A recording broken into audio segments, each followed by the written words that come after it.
I've had the privilege of taping how many Conan O'Brien episodes? 36 at this point. Each one of them perfection, I'm told. The point is, I interviewed one gentleman who's been a really good friend of mine for years and who I've always regarded as possibly the funniest person alive. And we had such an amazing time that when the interview was over, I was enraged that it had stopped. And then we aired the episode, and the universal complaint was, what happened? Why did that only last an hour? Sounds like my wedding night. I'm so unfunny. But here he is in person, because here's the plan.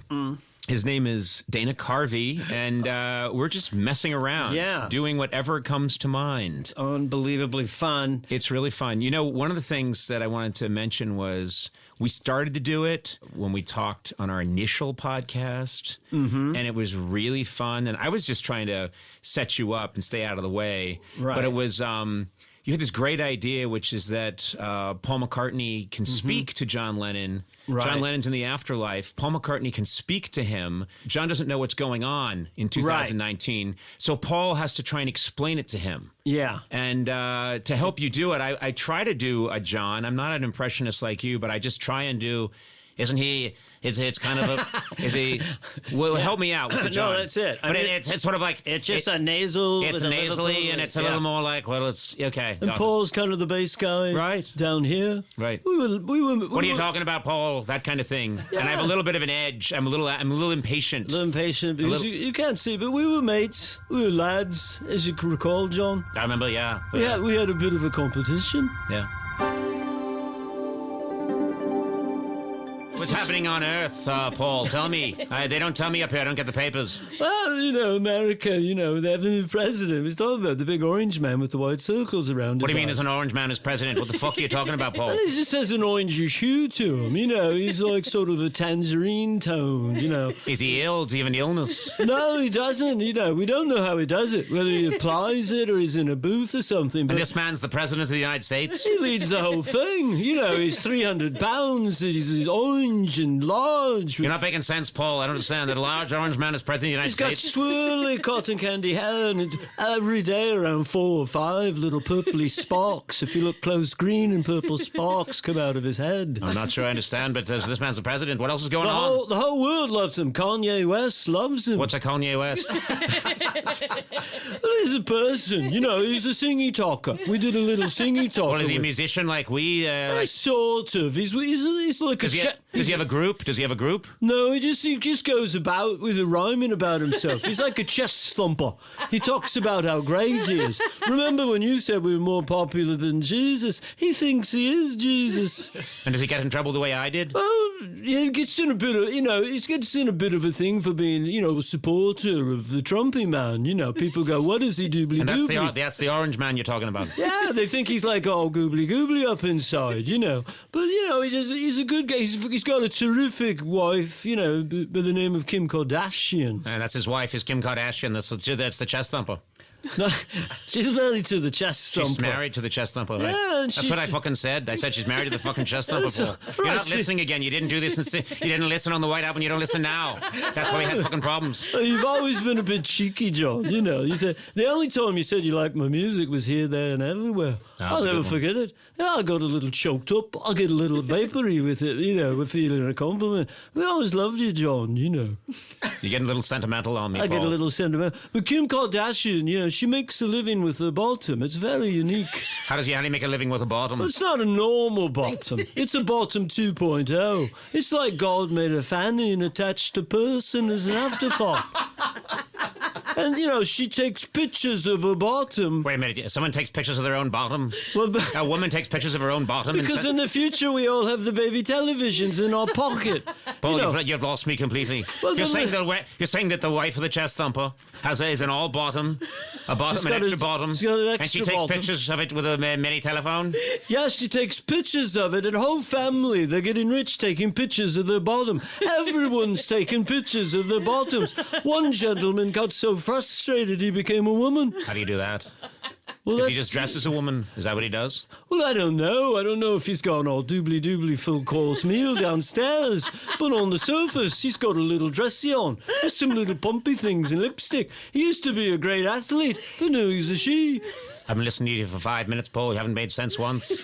John, You're saying that a man turned into a woman? yes, it's in 2019. And you're saying that someone took pictures of their giant bum with a television that goes in their pocket? It's a dystopian world, I'm sure. And there's an you know. orange man that runs the world? Yes, it's a crazy world, And he's John. got a candy cane on the top of his head? He's got candy cane with little spokes coming out of it, John. And you're saying that people don't write music anymore? They just tell rhymes about how good they are? They don't. They just, yeah, they just stumper it. Oh, I could do this. Oh, I could do that. Oh, I'm this. Oh, I could do that. And that's how they do it. And the young people love it, you know.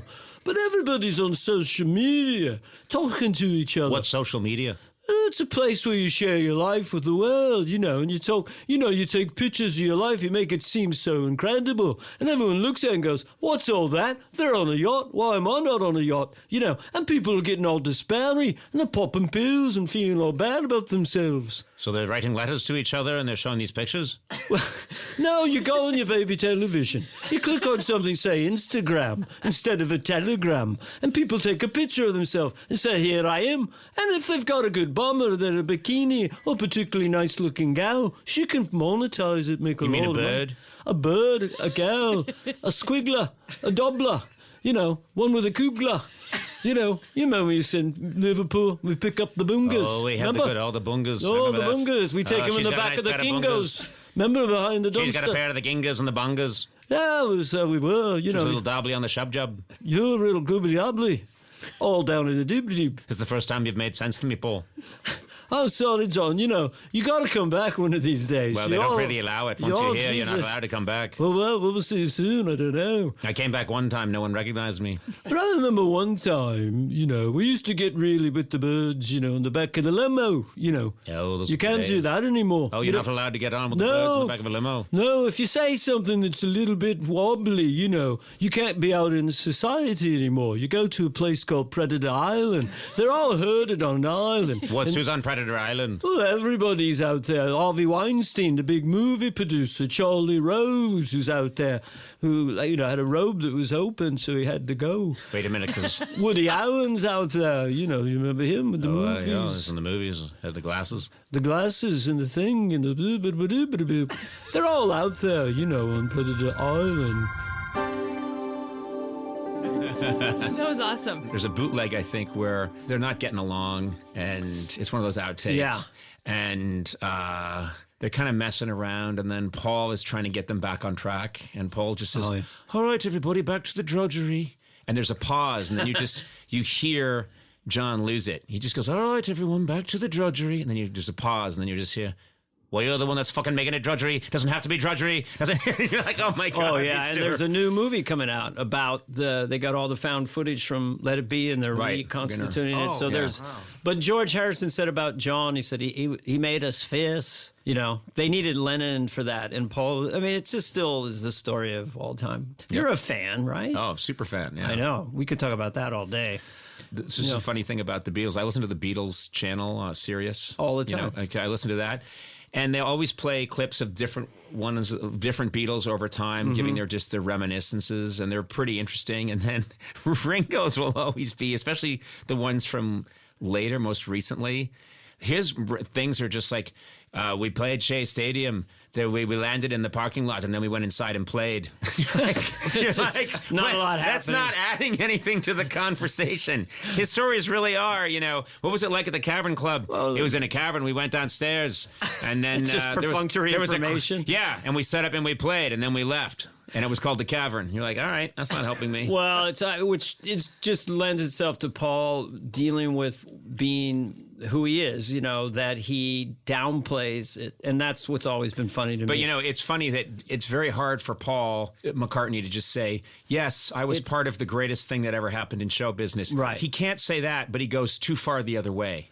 We were just a little band Yeah, that, you know, we just made a couple of toonsy woomsies and then off we went. I know. And he's like, John and I, you know, we were mates, but we had a competition, you know, so he goes, He comes up with Strawberry Fields. I go to the fields, do-do-do-do-do. You know, it's a great little tune, you know. And I thought, well, that's where he grew up, you know. So I got Penny Lane. I'm on Penny Lane, cling, cling, cling, do-do-do, you know. And so that we had, we had Penny Lane and Strawberry Fields. Just be like, hey, wait on, hold on. He had I'm Only Sleeping. Hold on. Let me see what I can come up with. Eleanor Rigby has a jaw with a face, a do-do-do, a do-do-do. You know, and it's a nice little tune. I love that he doesn't even know his own songs. Right. Has a face, and it's a tune, and a goodly-do. But it's like 21st century pop masterpiece. It was a cute little number. Eleanor Rigby, doodly-doodle-doo. You know, it was a nice little album, you know. With Dear Prudence, I'm Prudence, you got the Prudence. You know, it was a great little song.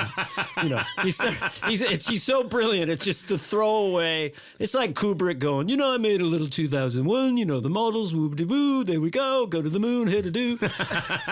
You know, it's like, and like you could say it, Conan O'Brien, you know, 30,000 hours of incredible comedy over 3 decades, doobie-doo, and do-do-do-do-do-do. What? No one would understand See me. how I snuck in a compliment? That was nice. You've given me so many hours. You joy. you love doing British actors. You know, Love 'em. You love British actors. You love. I know you love Michael Caine. I really just the key to Kane is nasal. But everybody knows he walks down. But if you go very nasal, and you go very slow, I'd like to say, Conan, when I came on your show in your first year, and I'd done a picture with Ellen Barkin where I played a detective. And I went on, and I'd not seen you yet on the show. And I have to say, as the British would say, you were dead from the neck up. You weren't batting with a full wicket. And I enjoyed it, and I'm glad you went on to great things, but that was the way I talk like this. And what I do sometimes is Michael Caine as in kindergarten. Uh-huh. I like to eat paste.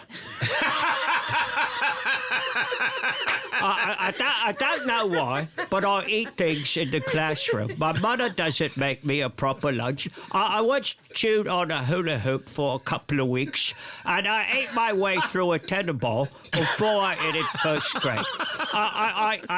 I chewed my desk down to the nubs, and the teacher says, "Where's your desk?" I said, "Well, I ate it over a 9-month period with the splinters and all the different intestinal combinations. It was fit for my parents taking me to the doctor." The other thing about British actors, as a segue here, British actors who play Nazis. Yes. And don't bother to change their accent. Yes.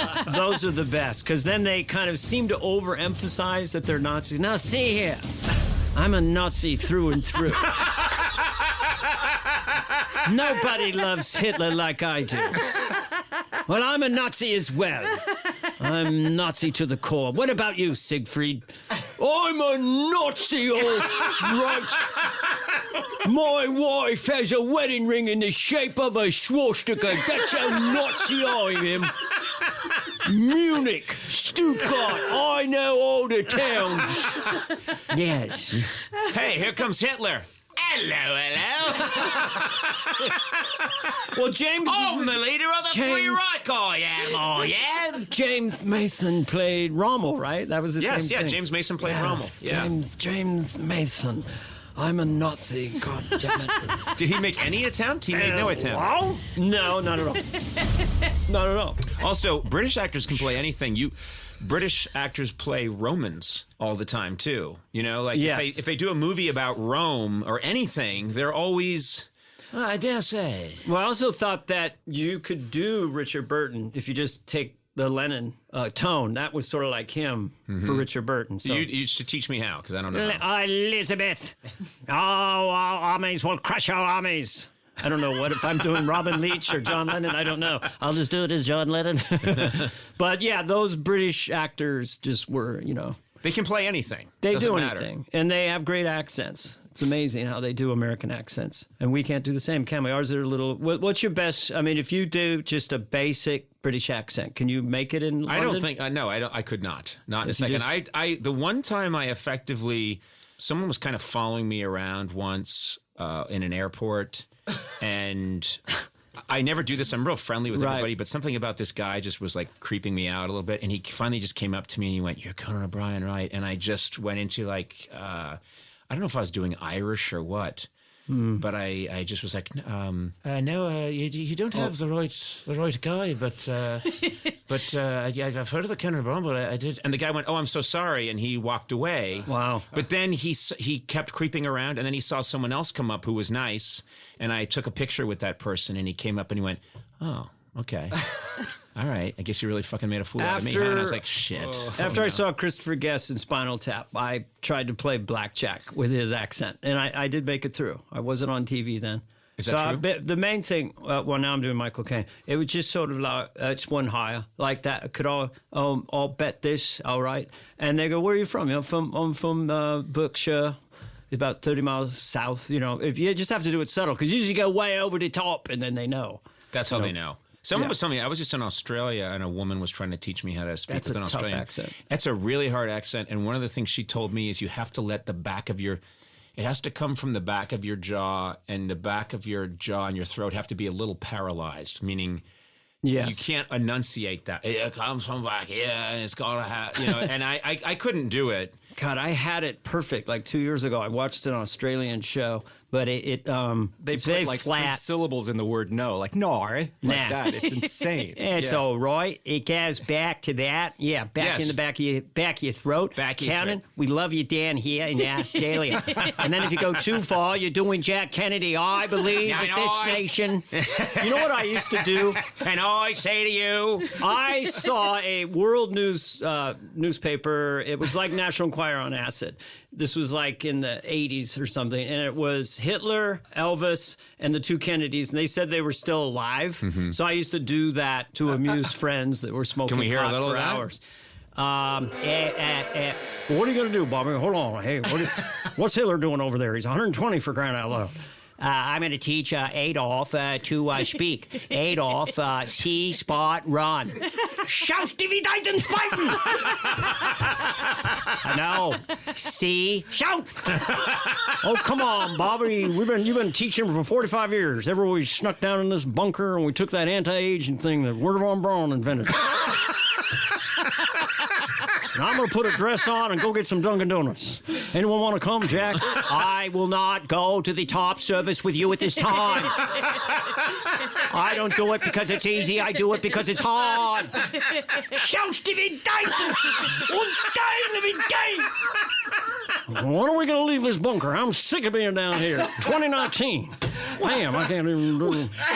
why is JFK working so hard to teach Hitler how to speak English? Well, it was technically JFK's here and Bobby was more down here. Elvis, I can do it. Let me just try again. Adolf. Say Adolf. Sounds of it! Adolf. Say Adolf! Bobby, it just ain't working. It ain't never going to work. Now, we're going to have a visit later on from Jimmy Stewart and Richard Nixon. They live in a parallel bunker.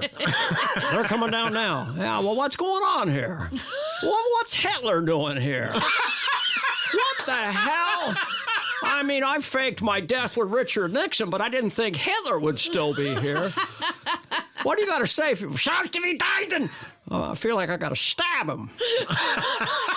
I believe it. Anyway, I used to do parallel bunkers, and Regis was actually still alive and just knew everybody. Hey, everybody, can I bring you a sandwich? Anyway, I love these time-traveling bunkers you've got out here. I love that he's very congenial. He's just trying to like. Still does Hitler want a sandwich? Does JFK want a Anybody sandwich? want a sandwich? What are you going to shout them at? I think that's something you would do. I guess. I don't know. I love taking all those people that don't belong together and shoving them. Well, in I one do. space. I do have addendums. I have additions to. We did in our very first one. We did a thing called Predator Island, and I have a couple additions. Oh, okay. But we should probably But set the it theme up. of Predator Island is that there's one island where everyone In the Me Too movement. everyone or- who's been yeah. sort of kicked out of show business, Ostracized, yeah. ostracized during the Me Too movement, they all live on one island. one island, and it's maybe an ABC TV show. Bill Cosby meets you at the dock. They let him out of prison, and Arnold is the host. Because why not? You know. Sure. Welcome to Predator Island. Would you like a pill? Yeah, I'm Arnold Schwarzenegger. Welcome to Predator Island. We got Harvey Weinstein and Charlie Rose on the mountains. We're gonna hunt them in the night. But right now, look, coming to the jungle is Woody Allen. Woody, what are you doing here? Yeah, great. I made my stepdaughter. Now the Sinatra lookalikes got my scalp. Run, Woody! Run away! Wait, he's telling Woody to run away? Yes, because I'm programmed to kill, but I like you. I like Hannah and the Sisters movie. So run in the jungle.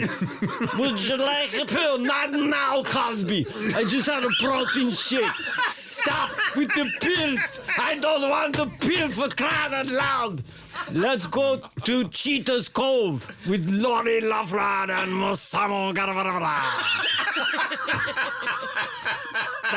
Whatever his name is. And look, in Racist Lagoon, we have Rosenbaum, Megan Kelly, and the new arrival, Liam Neeson. Oh, no. It was the time of the Troubles. I had a crazy urge to carry. Shut up! Dive down and breathe through some baboon, because I've got an AK-47. I've got skills that I've acquired over a period of time. Anyway. Oh, no, Arnold, Woody's back. Woody's back. Run! Run, Woody, run! I'm a trained killer, run! Your scrawny little body has an advantage. Scamper up the hill, through the brambles, and into the high crest rocks. I hunt you in the night. That's fantastic.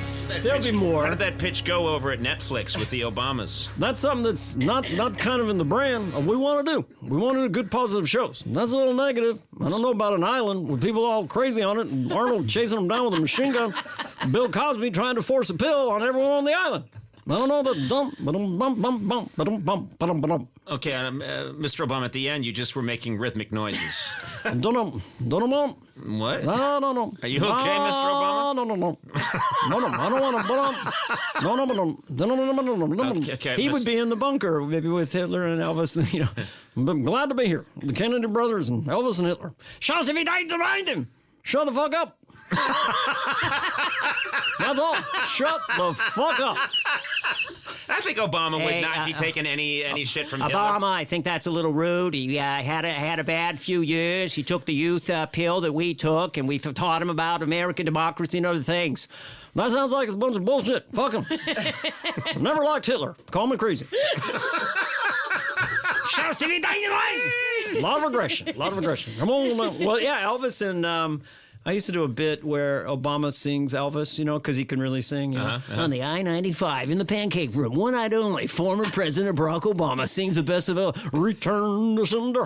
Come on, everybody. I mean, they have that bass. They do have the bass. And Al Gore opens, What? Al Gore opens Have for them? I done my Al Gore? I want to do Al Gore opening. Well, Al Gore is... he has a one-man show that he uses to open for Barack Obama, and it's called I Told You So. It's about climate change. Uh-huh. I told you we're getting hot. You believe me not. The seas are rising. I'm not hypnotizing. The ice is melting. We are sweltering. We are getting hot. I shit you not. And then he goes backstage and tells Obama how he thinks the crowd is. Well, there is the bachelorette party right up front, and they will not shut their mouth. They have had several courses of drinks, big fruity ones. I think they even had a Bahama Mama that Johnny Carson used to drink. And they just will not shut their pie holes halfway through my song. I said, goodbye, Polar Bear. That's my big ballad at the end. They just were, well, that's all right. I'll take them out. I'll do what I got to do. I'll do my heckling. I don't come to Jack in the Box and bother you when you're working. That's my opener. That's what I'll do. I'll take them down. So Obama knows how to handle hecklers, doesn't he? Obama can make movies. He's a badass. He's like a superhero. He's a superhero on our podcast. All right, if I laugh anymore, I'm gonna have to go to the hospital for all the best reasons. So. Man, something inside me broke. I laughed so hard. Thanks to everybody here. You're a magical man. We're doing this, and we're actually at work. Yes. Really? Well, I'll believe it when I see the check. You'll be waiting a long time. Ooh, hello, Amazon courier. Your products come to me before I even order them. How are you ruling the world? Nicely done. All right, that's it for tonight's episode or today's episode. There's no time frame when you're on a podcast. Goodly-doo. Well, I'm a happy little boy because once again, I'm sitting with one of my favorite people of all time, Dana Carvey, and we are going to shoot 6, call them mini episodes, if you will. If I had my choice, it would be 75 mega episodes. But apparently Dana's a little too busy. Well. Look at what we got ourselves here. Oh my God. We got ourselves a talk show man. That's what your plan is? You in a talk show man? Who is that? I just love doing that. Who is that guy? I wanted to start. Who is that guy? It's the asshole in the Western movies at the bar, and he says, well. Look at what we got ourselves here. We got ourselves a talk show man. You gonna talk show man? Is that your plan? You gonna talk like a talk show man? So the funny part is you keep going with yes. talk show man. And so what happens is this is a Western where a talk show host is sitting at the bar and a dusty cowboy with 2 6-shooters on each 6-shooters on each hip comes in, wipes the dust of the trail off of himself, sees the talk show host, myself or Regis Philbin. It's a little bit of Regis. Yeah, and then comes up to me and goes like, well. Yes, and what do you can do it with any occupation. Wow, Sonia, what we all got ourselves an assistance here. Woo-wee, is that your plan? You're gonna assist? You're gonna make life easier for Conan? Is that your plan? Assistance woman? It works with everybody. That works with. Does it work with Matt Gorley, the podcast producer? Oh, looky what we got ourselves here. We got ourselves a podcast producer. You gonna produce a podcast? Is that your plan? Podcast man? He gonna find a podcast and he gonna produce it up. Ain't you, podcast man? So it works with everyone. I don't want no trouble. Oh, well, looky what we got ourselves here. He wants no trouble, mister. That your plan? To get no trouble? You're a trouble, mister. Man, no trouble in your life. Is that your plan, Mr. Trouble Man? I've noticed in the short time you've been here, you don't seem to be going for your gun at all. You just keep repeating stuff. So I think I'm relatively safe. You're not as menacing as I thought. I don't pack heat. I humiliate. And then I leave. So he doesn't ever shoot anybody, this guy. Everything that delights me is just about me, my brand as being he's a nice guy. What a nice guy. And all my characters are just aggressive. Okay. This one. So long, Spotify. Farewell, pod. Save America, whatever it is. There's a new sheriff in town. Conaco Production. Conaco Production. So that's another aggressive. You could get up on anyone with that. For people who are listening and have trouble with relationships at any time, just so you don't want to date me again. That's all right. Now, you bring up something really fascinating because you are Dana. I'm just telling the viewer for a second. Because some people do view these by just staring at their... You did say that we were shooting 6 episodes of this, You by the did. way. Well, sorry, I've been in television for 78 years, and I just got hornswaggled into this, into this medium mere months ago. You can't see us, but you can hear us. It sounds like he's going to blow up a bridge or something. But you bring up devious. You bring up something that is I want to talk about, which is aggression and anger. Obviously, a big part of comedy. You are such a nice person. Dana is such a nice guy. But at the same time, and I think we have this in common, we're both, I think, nice people, but we're constantly fantasizing about what's the worst thing we could do. What is the worst way we could behave? And I did this the other day. I did an event at UCLA, and it was Mrs. Obama. And my job was to introduce Mrs. Obama. And these really nervous writers came up to me, and they were saying, Conan, you're going to introduce Mrs. Obama. And I immediately said, okay, here's what I want to do. And this is minutes before I'm supposed to do it in front of 10,000 kids. I'm like, this is what I want to do. Okay, can you guys get me the Black Eyed Peas song, Tonight's Gonna Be a Good Night? And Sony, you were there. Yes. And they were like, and they were like, that's what? gutsy. And I'm like, I want to go out there and I want to say, hey guys, you young kids, a lot of you think I'm irrelevant. I'm an old guy, but I'm not. because I know what's going on now. Drop it. And then I wanted that song to play, and I wanted to start dancing to Tonight's Gonna Be a Good Night. And then I wanted to start yelling off stage, Miss Obama, get out here. Get out here. And of course, she wouldn't come out because she'd be a fool to. And I'm dancing like an idiot. And then I wanted to go, what the fuck? What the fuck's wrong? Come on. And I thought... And I just was like, I love thinking of ways to destroy my career. That's not what you should do. That's not a good idea. Michelle's got a particular way she likes to be introduced. But Mr. Obama, what I want to do is play the Black Eyed Peas song, Tonight's Gonna Be a Good Night, and I want to start dancing, and then I want to try and force Mrs. Obama to come out and dance with me and say, Mazel Tov, and L'chaim. We can get back. Here's what I want to do. Obama, Michelle, and Barack have a deal at Netflix. They are movie and TV producers. Yeah, let's talk about that. How hip would it get to go in there and just pitch something to them? You know, Obama's there. He's like, well, before you begin dating, I'm kind of new to the whole movie thing. I got a bit of an idea. I don't know if anyone's done it. It's about a little cute alien comes down to Earth, befriends a little girl, and then the spaceship leaves. It can't get home. It's got to call home. I think that's E.T. by Spielberg. Oh, fuck me. Michelle, what do you got? So you can go on and on with that. Okay, so people were coming in. But the whole fun of it is, fuck me. Michelle, what do you got? It's a show about a wizard that goes to a school. That's Harry Potter. Fuck me. Michelle, what do you got? I want that to be a T-shirt. Is that wrong? Is it aggressive? But Am I on Predator Island? What I love, yeah, is that you can. It's comedy as a way to escape being nice and correct, and just these kind of riffs where, okay, you are Barack Obama, you've got a really beautiful office at Netflix. Yeah. Okay, you've got you're a little casually dressed because you've been you're out of the office now, presidency. You're enjoying life. You've got this big Netflix deal, and now you're taking meetings. And Conan O'Brien comes in to maybe help out. So I've come in, and you are Barack Obama. That's right. Well, Mr. President, it's an honor to be here, and I'm excited that you're working at Netflix. That's good stuff. I love what you're saying. That's what I do.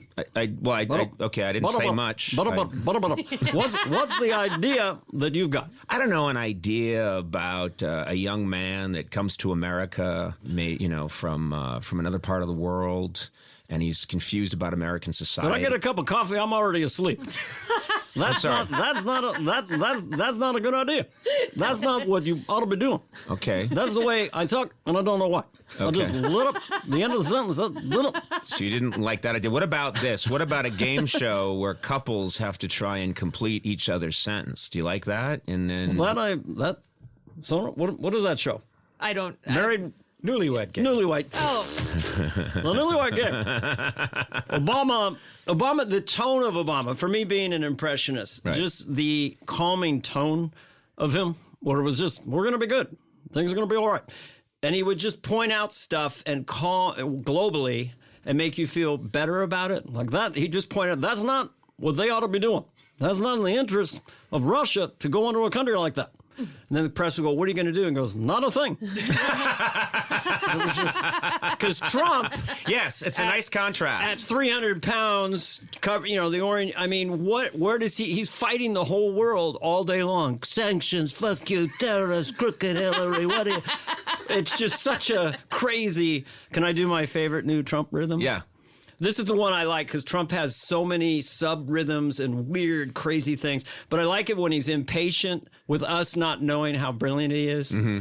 I know how to make deals. I make a lot of deals. I can make deals. I know how to make deals. I can make a lot of deals. That's what I do. I make a deal.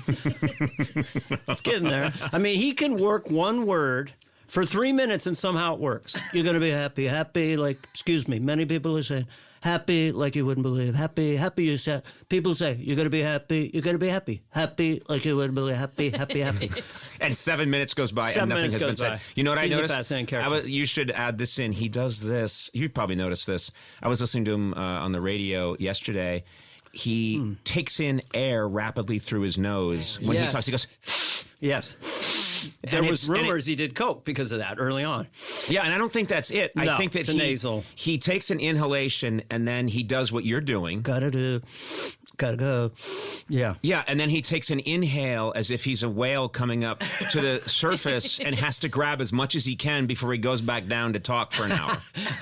Well, the one thing that's kind of interesting is like Obama also could sing, which was amazing, I think, for, Right. Amazing Grace. And he could sing really well. We never had a singing, maybe Nixon. Bye, darling. But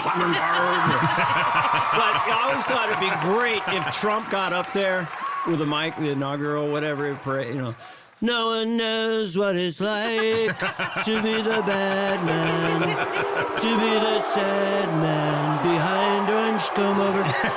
Did I do that on your show? I think I did. I don't remember. Does it matter? Does it matter? We just put it out there, I'm not going to edit, man. Yeah. I'm just here. I'm just me. I'm just real. Feel me, touch me, man.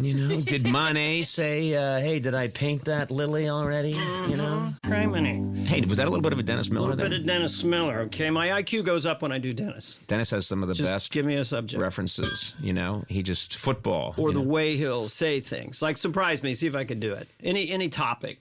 Okay, talk about the Mueller report.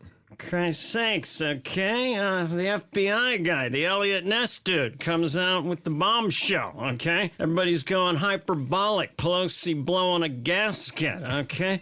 Let's bring the bar cat out. He's not beat up enough, all right? That's an old 68 right there, okay? Let's hang him up in the town square, okay? I told you, I may have said this, but I was watching. He's brilliant. He saw me once. I worked with him on Saturday Night Live. And I think he misunderstood once because he could sometimes come across as kind of menacing back in the day. Oh, yeah, definitely. And so I kind of just stayed out of his way. And I was over at the craft services table on Saturday Night Live. And I just said something. People were talking. And Dennis said something, and then I said something, and I think Dennis misunderstood and thought that I had maybe made a little insult or a crack or something. And Dennis just went, this is 1988, and he went, oh. So Conesy took a little shot at Den. He went, oh, so Conesy took a little shot at Den. And I went, what? And he's like, okay, Conesy going after Den. Well, here it goes. And then I remembered thinking, shit, he's pissed at me now. And I think he thought that I had gone after him in some way. Well, he would go in. I don't know if you were there. He'd go in like we had the best junior varsity. There was a room. There was a holding room where Farley, Spade, Tim Meadows, Sandler. They'd all be in there, and they'd love it when Dennis would come in and just rip each of them before he'd leave. He'd be leaving like at 5 o'clock, Farley, they're not buying the fat kid thing, okay? Then you go to Spade. Carvey's already got that one nailed, okay? Kiki. Then Sandler, nobody's buying this. God, nobody's buying that, okay, babe? And they loved it. They just, they loved getting torn apart. I remember his references would get, the more obscure I thought, the funnier they were. I was listening to him do Monday Night Football once. And someone was getting their ankle, a player was getting his ankle taped on the sidelines. And Al Michaels or something said, wow, they're really going to town on his ankle. Looks like he really hurt it. And Dennis went, I haven't seen that much rapping since Christo did the Pont Neuf. And I was like, what? Christo, the artist who raps things with giant, had done an exhibition once around the Pont Neuf where he took giant rappings. And so you're just a guy at home eating a sandwich watching Monday Night Football or Sunday Night, whatever it was. And he was just like, I haven't seen that much rapping since Christo did the Pont Neuf. And I lost it. I just thought, this is fantastic. I'm sure so many football people right now are furious because they don't know what's going on. One of my favorites was, Christ's sakes, I haven't seen choreography like that since the Lee Harvey Oswald prison transfer. That's like kind of a classic, somewhat accessible. Yeah. That was horrible choreography. Yeah, he used to do the warm-up at SNL when I was there. And he had a really good act. Yeah. But one of his things was he had it memorized, and he would go out and say it as fast as he could. Do you remember that? Oh, yeah. He would do his warm-up. It's under a lot of pressure. So fast. Was it pressure, or was it just him saying, screw this, I just want to get this out of the way? A little bit of both. It was like a record played at double speed. Yeah. Literally that fast. Yeah. It was like, well, so anyway, it sounds more like Manson got an onion up the old bunion, but I got to tell you, this one's right now in summertime. And you were racing to keep up. You couldn't. You couldn't. Well, you're lucky my chick's not here, okay? I'm doing kind of a Bing Crosby now with him, I think. It's going down there like that. But he also has a very high kind of soft. He's a vulnerable young man. That's a nice thing for you to say. Yes. Call me young man. Al Gore's got 350 tucked net. You know, What are you talking about? Bernie Sanders came out yesterday and said, I checked with my accountant. I now officially hate myself. I'm a rich prick. I hate me. I'm a greedy rich pig. And I'm You know, you've those are always bigger stories. You've always had an eye for the money, Dana. I'm You fascinated love- what I'm talking with. Like if I'm hanging out with Sandler, I'm fascinated. Am I talking a 350 net, 450 net, 500? I'm talking millions net. What do you want to know who you're talking to? Well, yeah. Yeah, Yes. but it's interesting because when I've talked to you, you get this laser focus, and I'll be talking to you just about my life, and then I'll say, and then you'll just you're staring at me, Yeah, and I'm as if you're probing- looking into my Yes. soul, and then you'll say, and these are all made up figures, but you'll say like, all right, well, let's see. Okay, this is okay. I'm thinking the TBS deal. You're getting this, Yeah. you know? And then you'll go, I think you're getting that. Now I think you're getting that net. You're getting that net. Okay, Right. I'm going to say there's a couple of things you do, a couple of corporates a year. I'm going to give you. I bet you do 6. I bet you do 6. Now I think they provide the plane, and you do this. Like I'm Rain Man or something. You know, and you 6. start Yeah, doing definitely 6. Definitely 6. And then you'll say, no, I know you got the family, you got to take care of them, but then you think about, okay, you got the podcast too. Now listen, let's just say that those don't make. Now you got to split that money, of course, with TBS. That's Yeah. okay, but Yeah. And I watch you, and you just go to town, and you are surgical about it, and it feels like you can look at anybody. It's a tell. It's a tell. For you, it's like you just blink a little longer than normal when I get close to the actual truth. So you bought a house for $27 million. You know, and then I can look and see if it was actually higher or lower. So for you, I deconstructed blink. you. I You didn't blink there. I know. With Spade, I was able to discern his net worth in about 20 minutes. Just by the cat and mouse game. I'm an evil person. Let's see about you guys. No, but I find money I think we'll be fascinating. easy, right, Matt? Yeah. Celebrity net worth. No, but we've talked about this, Yeah. that it's fascinating to know how celebrities. There used to be that show, Lifestyle of the Rich and Famous. And I'm yelling and I don't know why. That was Robin Leach. it's an old reference, but it was an Australian man who sounded like he was trapped in a well. He was Australian? I think he was definitely Australian. Definitely And he would Australian. say things like, look at this palatial palace. And Yeah. he would talk about champagne dreams and caviar and whatever. whatever it was. Yeah. But what's far more fascinating is to go through. I'm interested in what people spend. Like sometimes you get these Yeah. little nuggets. It'll come out in a divorce proceeding that Johnny Depp spent something crazy like $10,000 a day on wine. And you think, I don't even know.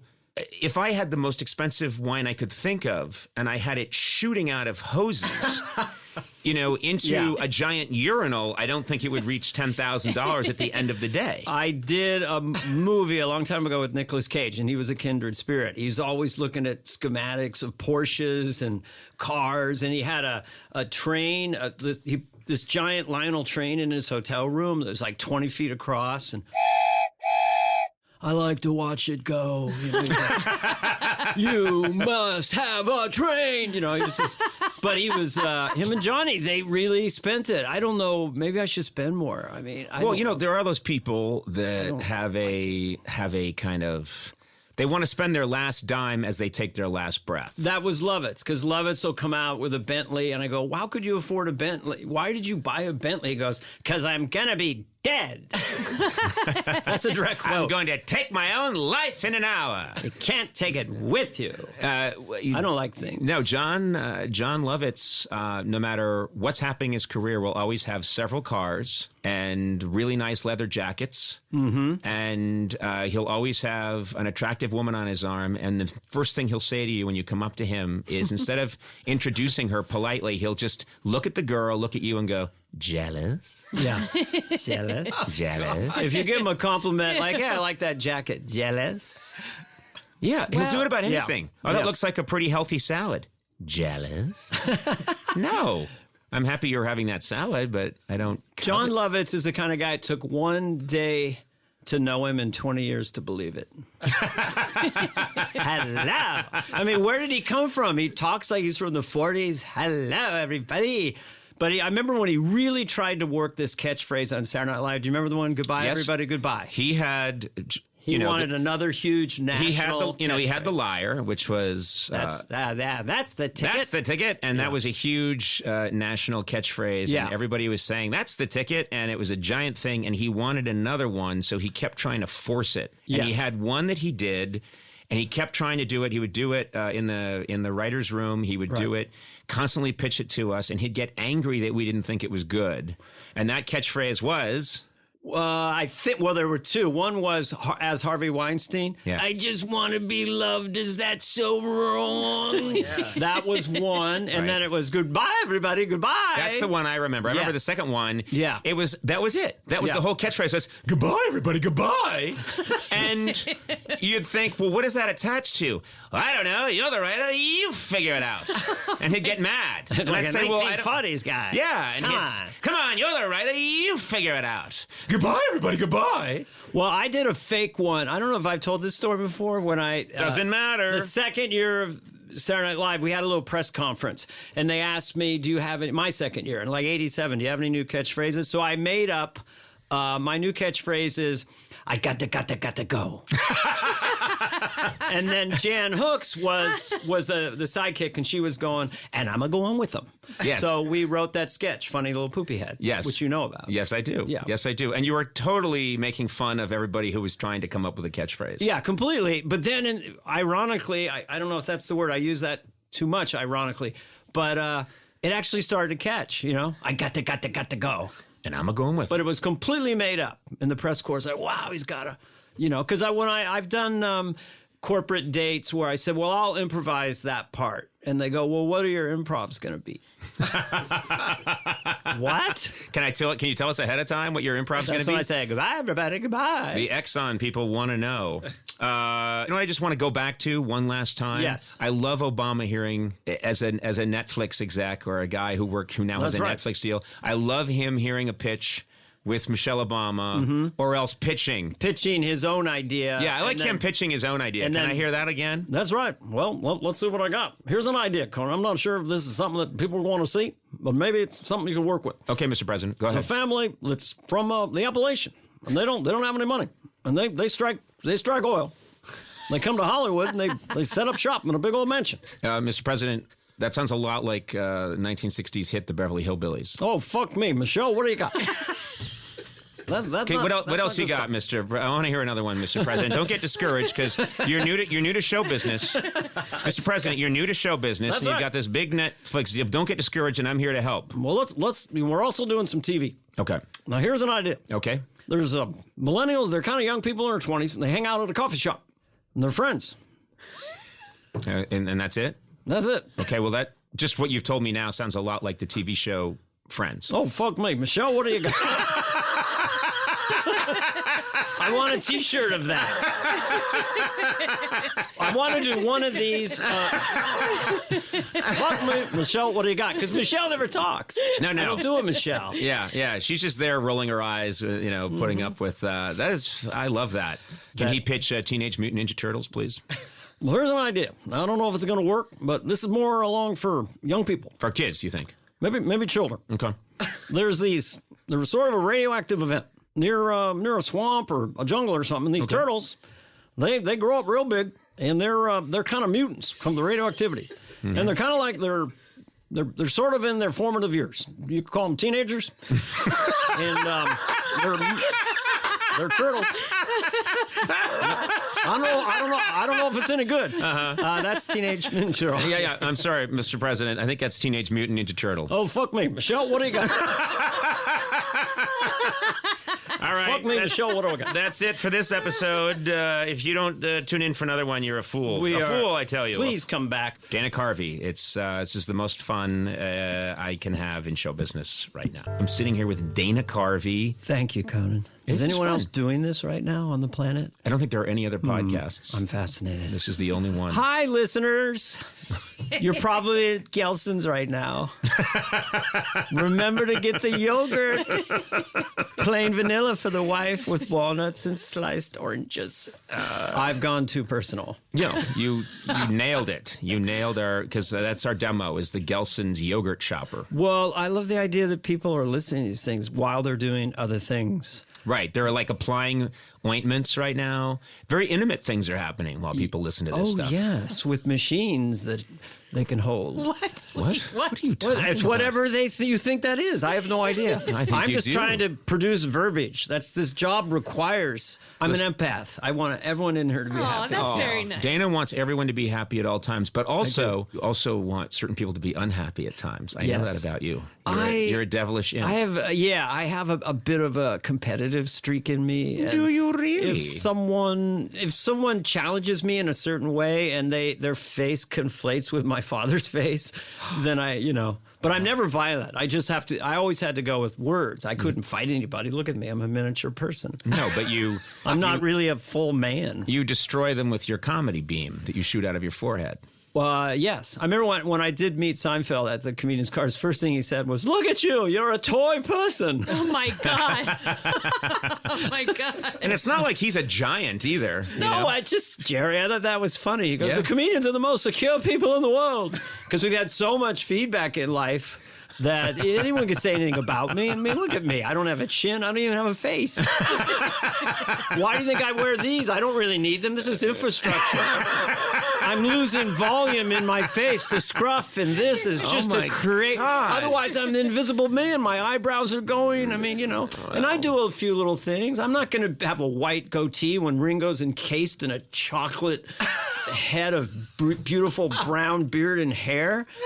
All my heroes are dipping and foiling, and they are definitely. You're not going to go that way. It would be really funny if you have the listener can't see this right now, but Right. you have a gray with little specks. You do little just specks. a little bit. You have a gray goatee, With and it would be little really specks. funny if you went jet black on the goatee, but kept your hair that sort of Right. sandy blonde. It is.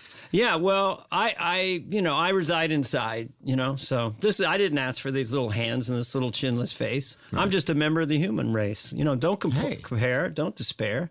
You reside inside. We all do. What is this? I can't hide. What is this song? I don't know. It's a beat poet thing. I don't know. Oh my God, that was incredible. It's a song my brother wrote. Oh. Yeah, I reside inside. Look at these feet, these funny little feet. I didn't ask for these feet. I was given these feet because I reside inside. Your brother wrote that? Oh, yeah, he wrote 200 songs. Scott Carvey.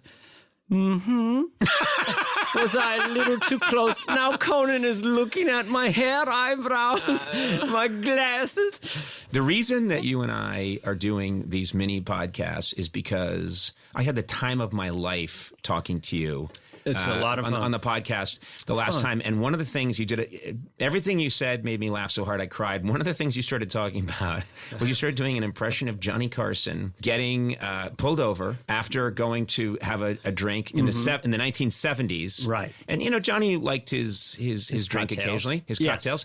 And he occasionally got pulled over, and it was a different time. But you did an impression of him getting pulled over and talking to the officer about where he had been and what he had been drinking. Yes. And it made me cry, and I wanted more. And that is the brain candy of where he was and what he had. Mm-hmm. Let's see. I think here we go. You're going to There pick you one? go. No, you do it. You go. Okay.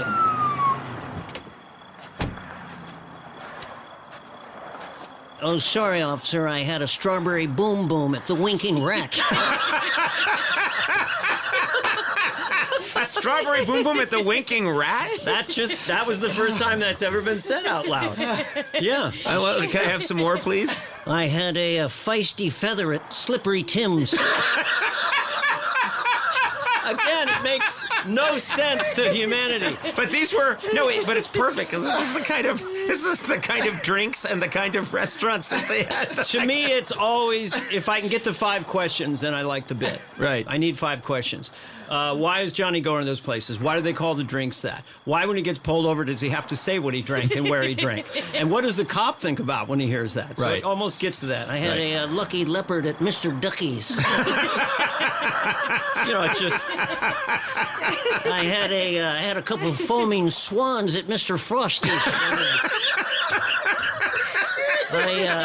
It's always two. It's always two. No, it's always two. I had a banana daiquiri up with ice at the Bahama Mama. It's just rhythms. You guys are too good an audience. Good night, everybody. what I was want to that? thank Conan and thing last Earwolf time? and Stitcher. I want to thank you all. This has been tremendous. Thank you Oh my and good God! night. I really love that. I really love that. I just wrote those for this. What so was I'm the- going to write a few more. And what was the for- one? There was one from last time that also killed me. I can't remember Well, what it the was. very first one was Sorry, officer, I didn't know I was swerving. I had two slippery monkeys at the hook and crook. and that has a great rhythm, right? Yes. Slippery monkeys at the hook and crook. I had two frozen pillows at the windy summit.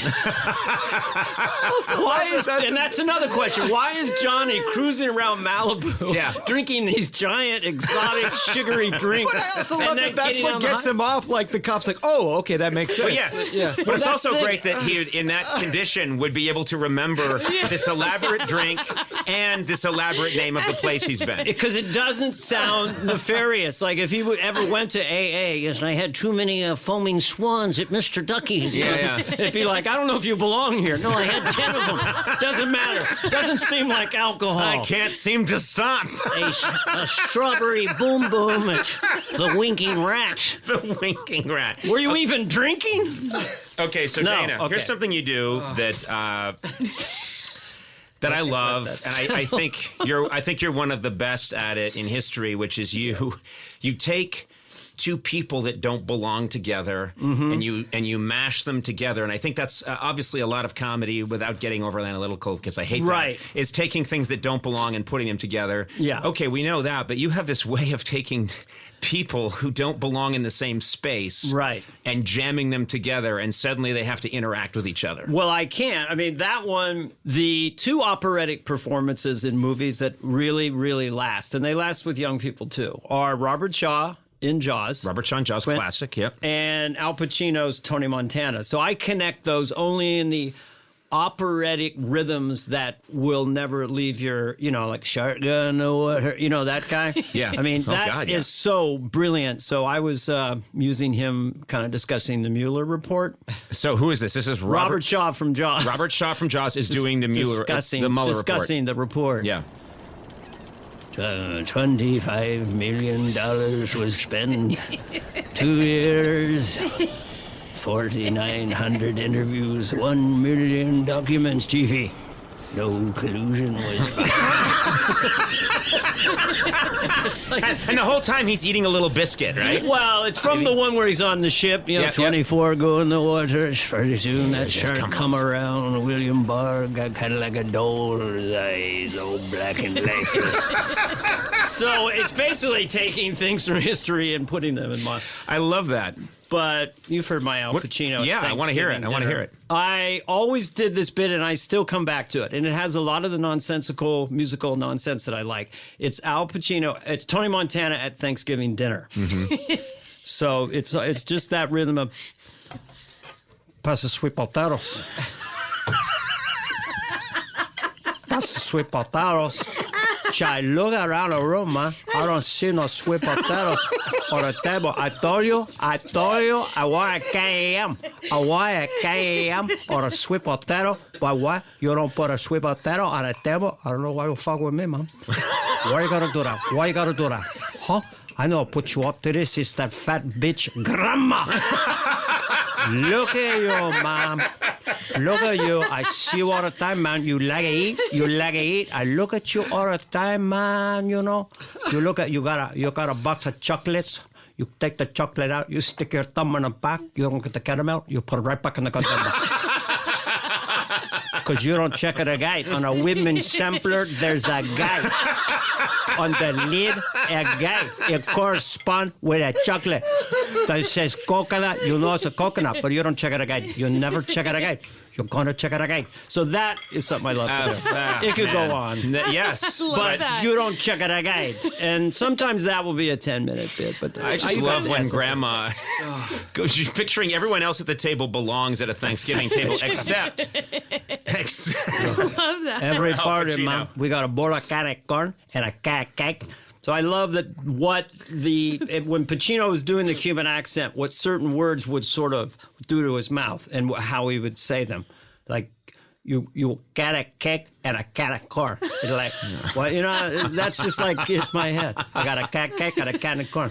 You don't do what I like with a bad guy. So anyway, fuck me. What do I got? What do you do? Are you ever alone doing this stuff and Yes. no one's there? Yes. You'll be alone completely. Like, I'm just saying, you're in your bathroom, you've just brushed your teeth, but you're looking in the mirror, Yes.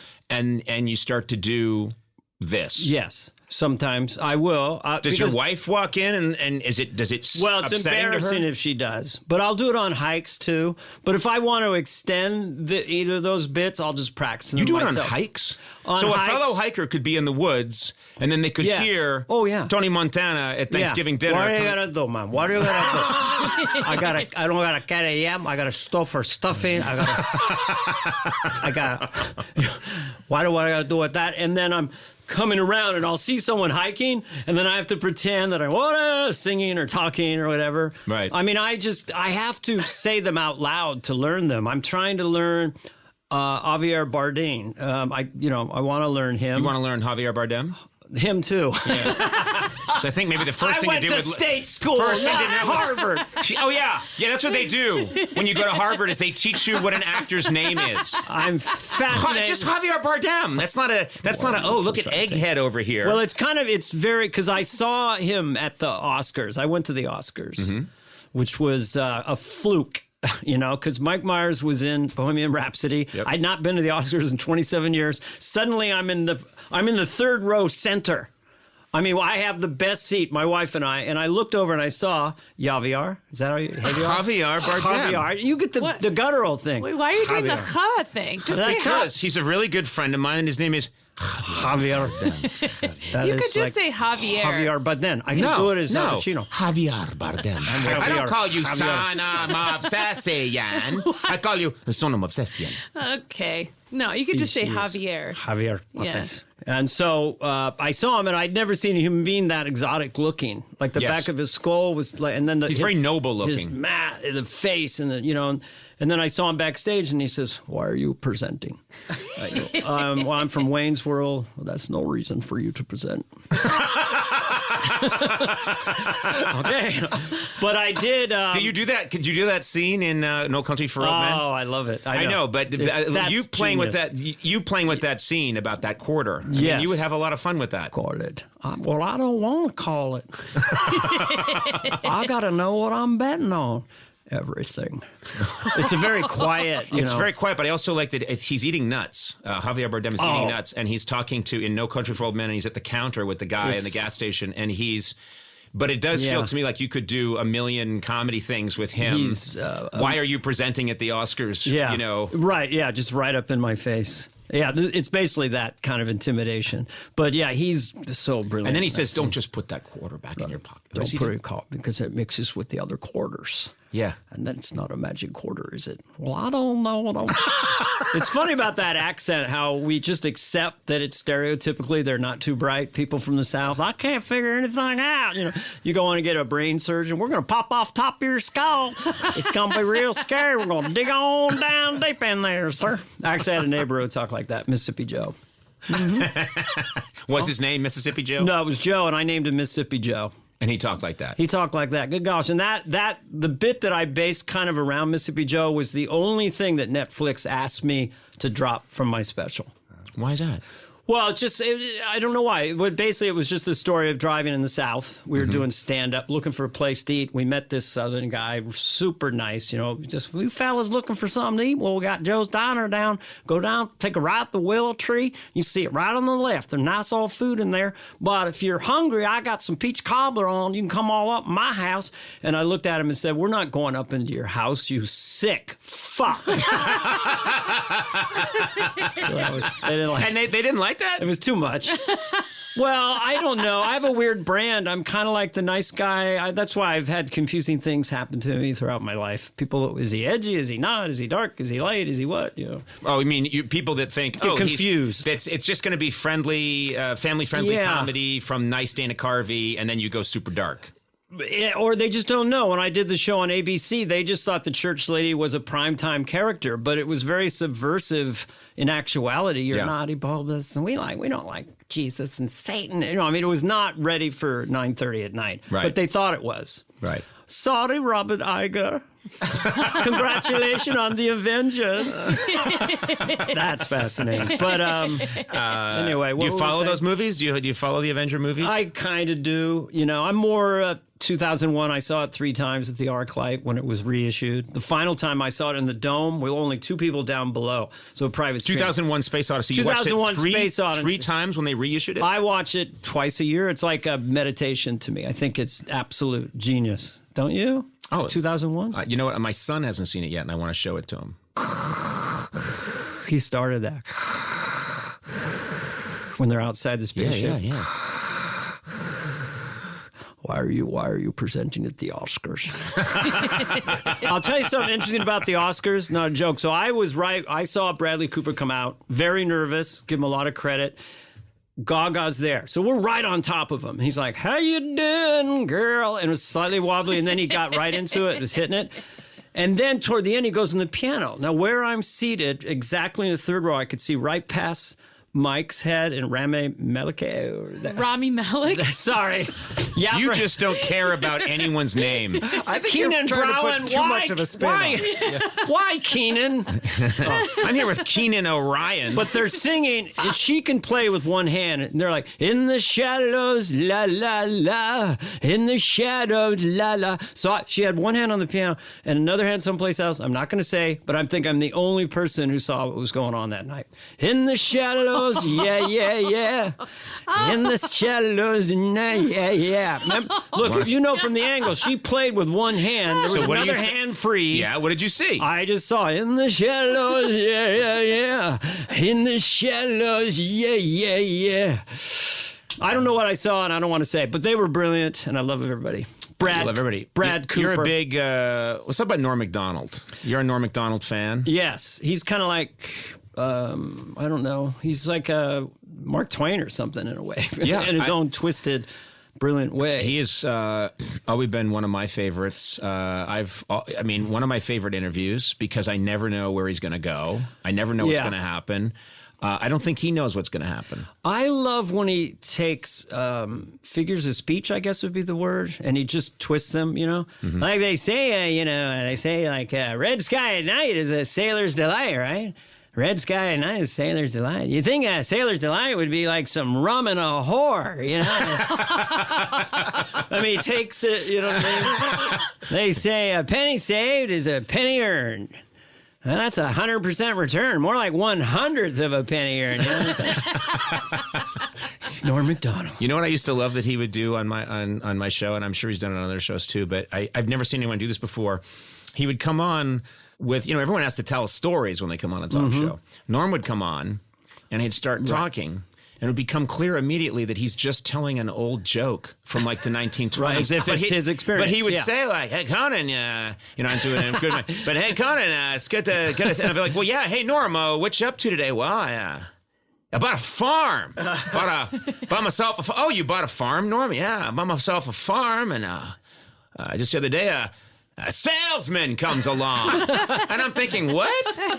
And it's like 2015. And he's like, yeah, comes to me and he says, I got 3 daughters. And I'm like, what do you? And then he tells a joke from 1925, but it's hilarious. And he just says like, yeah, this happened to me. Fuck you. I'm not going to tell a story about going to Walmart. I'm going to tell you about the farmer's He deconstructs daughter. everything. I mean, that was his autobiography, right? It was sort of made up stories. And give it, what's a figure of speech? I'll normatize it. Like a penny saved. Well, we already just did did that one. Oh. Kill 2 birds with one stone. How about this? How about this one? How about this No one? wonder I don't know anything. How about this one?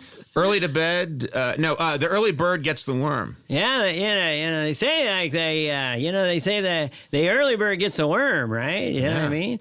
But, worms are kind of, they're there pretty much all day, so the early bird's not the only one that gets the worms, so.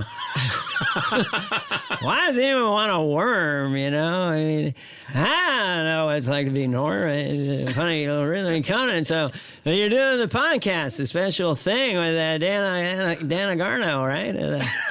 No one ever got my name right during my life. Dana. It's a girl's name. Conan. That's weird. What are you in a gladiator movie? That's what happened when I was a kid. People used to say like, "You really? I'm sorry. I saw a single tear." No. They would be like, "Hey, where's your sword?" This was in Boston. Where's your sword? Where's your sword? That sounds like that almost sounds like Mike Tyson's new podcast. You ever hear it? It's really fun. I haven't heard it. It's called Hot Boxing. And he's like he tells stories. Like when I was in prison, they said you can. I had a ball in prison. I had steaks every day and everything. And then he said you can buy animals. And I said okay, I like a tiger. I would like really. I mean, it's mesmerizing. And he tells you this is real stuff. Yeah. I bought a tiger. I came back and I had four cubs and I raised the tigers. It's this great raising tigers. This is a very cool voice. He's mesmerizing. Yeah. Did you like prison, Mike? Did you enjoy it? I had a ball in prison. They bring me menus and stuff. Wait, you got menus? Oh yeah, I had all wired in prison. I had a good time in prison. I never ate good food like that. It was the best food I've had in my life. Best food you've had in your life was when you went to prison. Yeah, I got prison guard. She's this lady. I got her pregnant. I had a lot of sex. This is a true story. I had a lot of sex in prison. He says he had sex in prison? Yeah, I had a lot of sex in prison. I had a lot of, I ate a lot of food in prison. I had a great time in prison. I don't know if it's Mike Tyson, but it's a fun character. Damn. I'm shocked that he, and I've got to listen to that podcast. Hot Boxing. Anyway, we'll be right back. Yeah, we are out of time on this one, right? Really? Seriously? Yeah. Man, another one flew by. These go too quickly. Yeah, that one went very fast. I had a ball here, but this just goes very fast. What did you prefer, Mike? Did you prefer this podcast we just did with Dana Carvey or being imprisoned? I had a ball in prison. This is a great podcast. It's a great podcast, but I used to get all the podcasts in prison and all the best steaks. I don't know. I guess I do a Mike Tyson now. You do, as of now. All right. Well, all right. We'll take a break. That is it for. Hey, we're here again with one of my favorite people, Dana Carvey. Hey, Dana. Dana, stop doing that. I should mention Dana's on a respirator. Kubrick started it. Kubrick started it. That's your Kubrick homage? Is just making a Slurpee? Remember, it's 20 minutes. He's going out to fix the thing. Yes. 2001. He's outside. He's fixing the thing and just noises. Conan needs a friend. I beg to differ. I went to state college. Conan has a friend. That's called me, Dana Flarfo.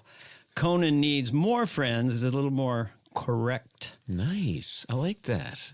Mm-hmm. So state college just took me on, huh? Harvard. And won. You were so Harvard. I hate that. Everything about you is Harvard. I hate that. That's something about myself that I wish nobody knew that I had gone there. It's become... Because it doesn't help in comedy. It just does. I remembered early on we had a... No, it doesn't. What about Jim Downey? No, I know. Al Franken. No, they're very funny people that went there. I'm not saying that, but I'm just saying that when people hear that about you... There's an assumption. Yeah. It's something you have to overcome. Elite. You have to be much funnier to overcome the sense that people have that you're an asshole. I think it's elite and privileged.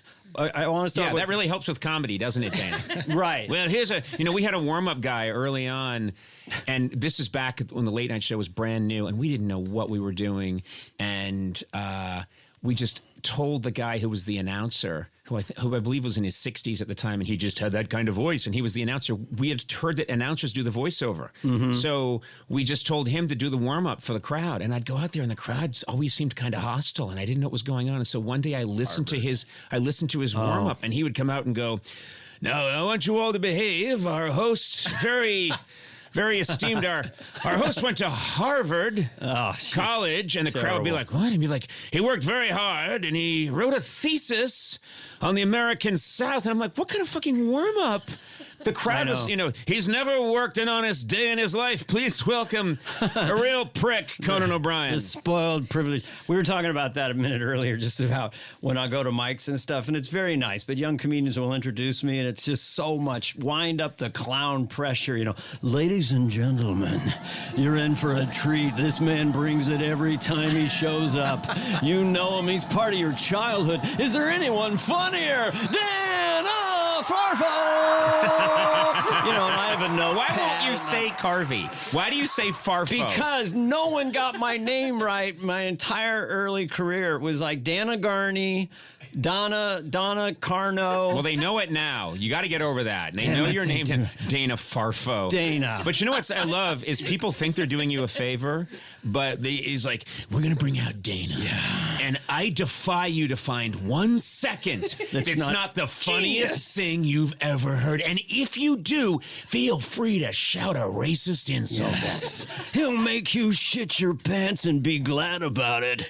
Bring him out, Dana Flarfo. This is it's Carvey. Going to names. I think you might appreciate this. Not hysterical, but I love the modern Dracula.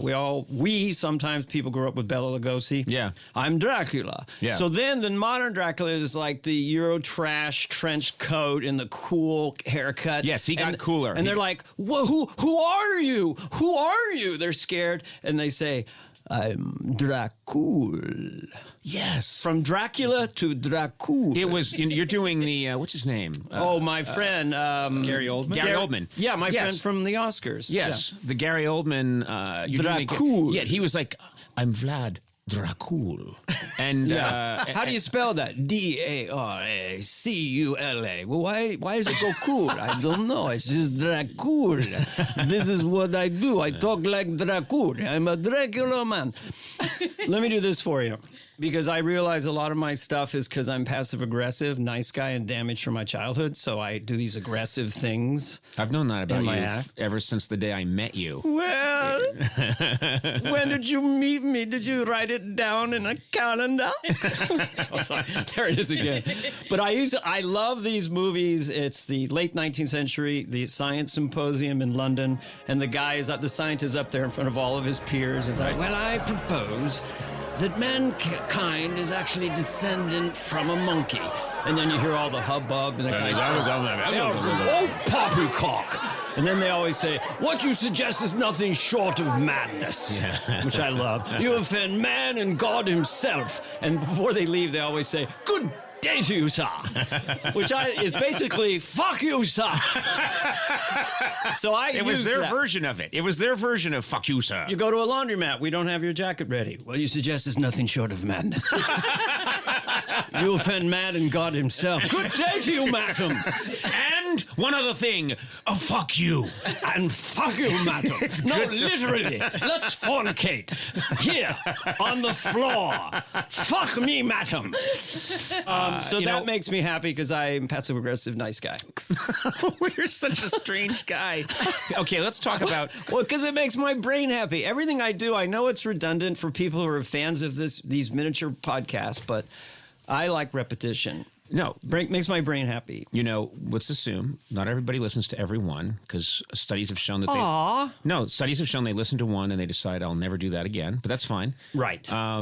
One of the things that I've known you for such a long time, I met you, I think, in 1988. Yes. And I remember standing in the writer's room at Saturday Night Live when you walked in with Kevin Nealon, and you were immediately incredibly nice and funny and generous and sweet to me. Why Very not? Nice guy. Yeah, I felt you were no threat. I go, well, here's another guy off the bus. It looks like I'll be in the cold opening for a long time to come.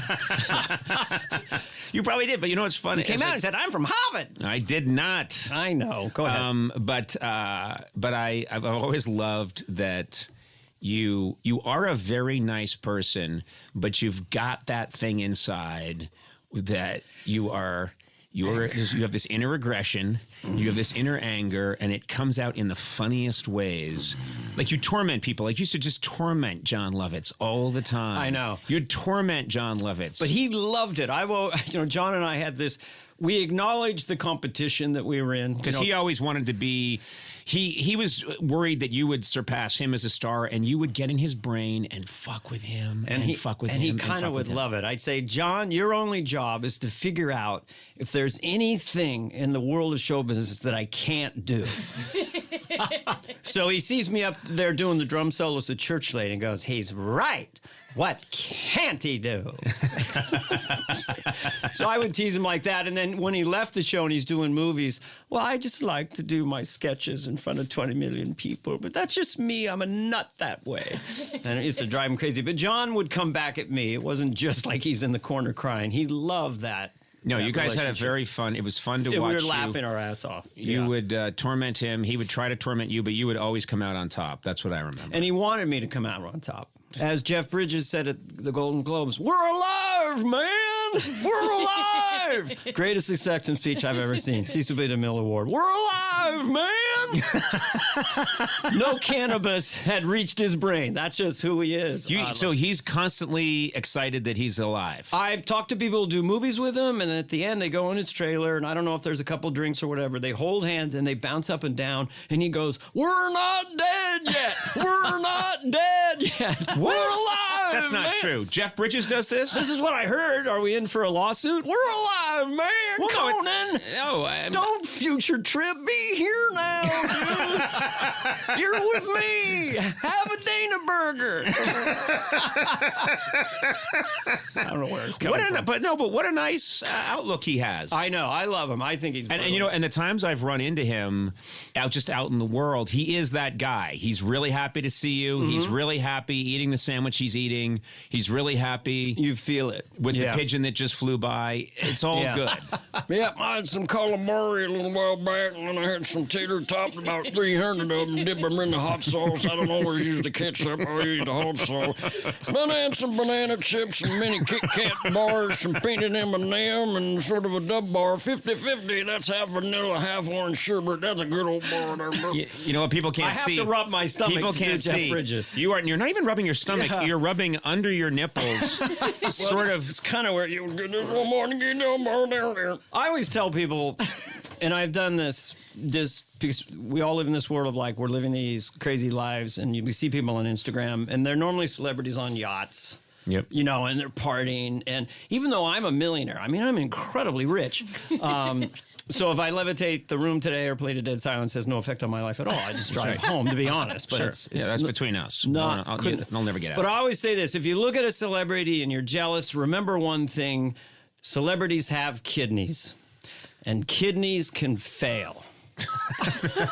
That's your big revelation? That was my big revelation, because I see someone, I'm so jealous. Oh, they got organs.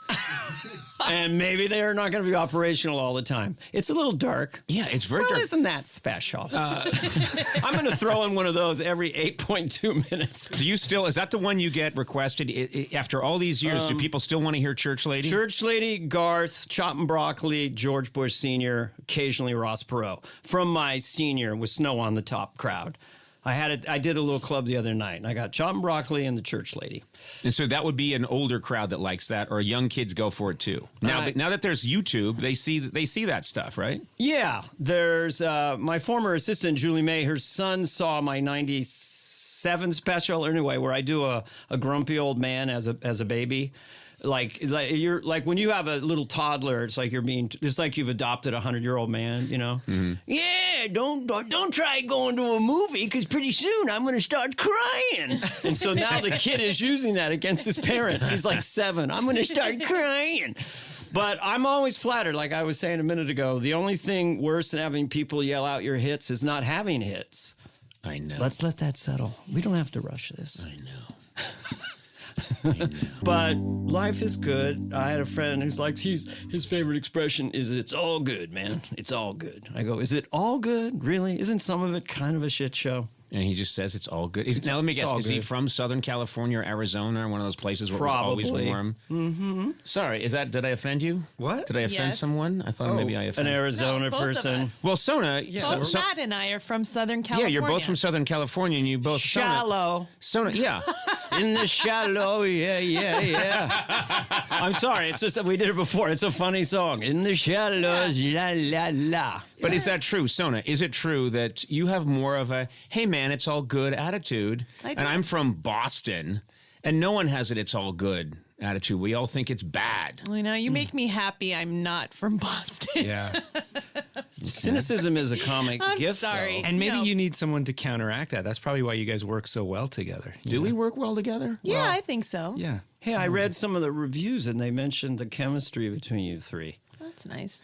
I noticed. I've been starting to listen to the episodes. It's Wait, combustive. you've only started listening to them I now? don't listen or see anything. I'm just watched The Sopranos or 2001. I don't really. So you don't know what I've been up to since I left Saturday Night Live in '91. Not in particular.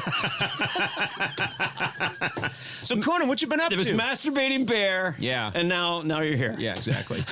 Yeah. No Wow. one's produced more You comedy. just think I'm a Simpsons writer that has a podcast.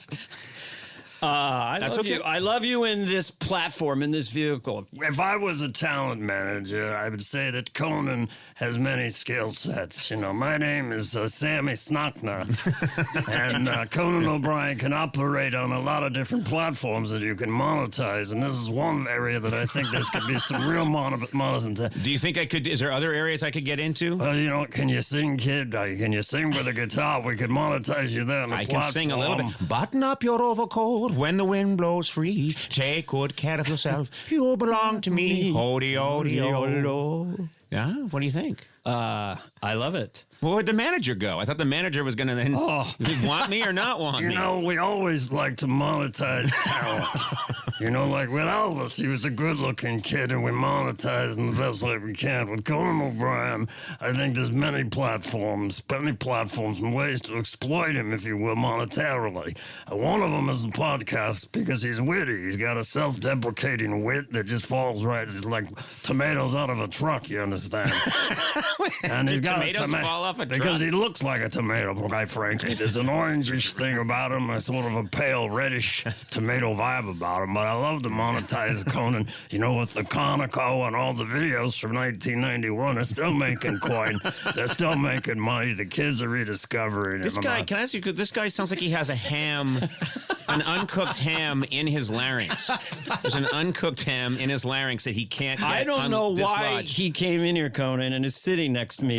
Sammy, you're hogging my mic, please. Well, I didn't mean to hug you, Mike. I just want to say hello to Conan. I was here, and I'm here with. Her name's Sona.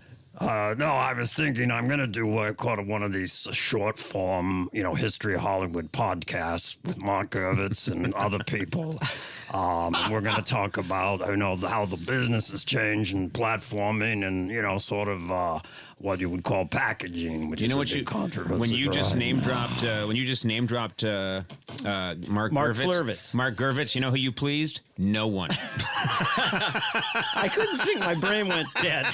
Hey, he just name checked Mark Gervitz. Mm-hmm. He's great. He's your agent, right? Agent or manager? Manager. Oh man, what's the difference? I don't know. I got my 10%ers. Are you frightened of life, Conan? No, I'm not. You're not frightened, really. You don't have any fear of flying? Like, I'm terrible. I am very good at, I think, giving it up to the higher authority. I'll try. You know what frightens me, to be honest, and this isn't a bit?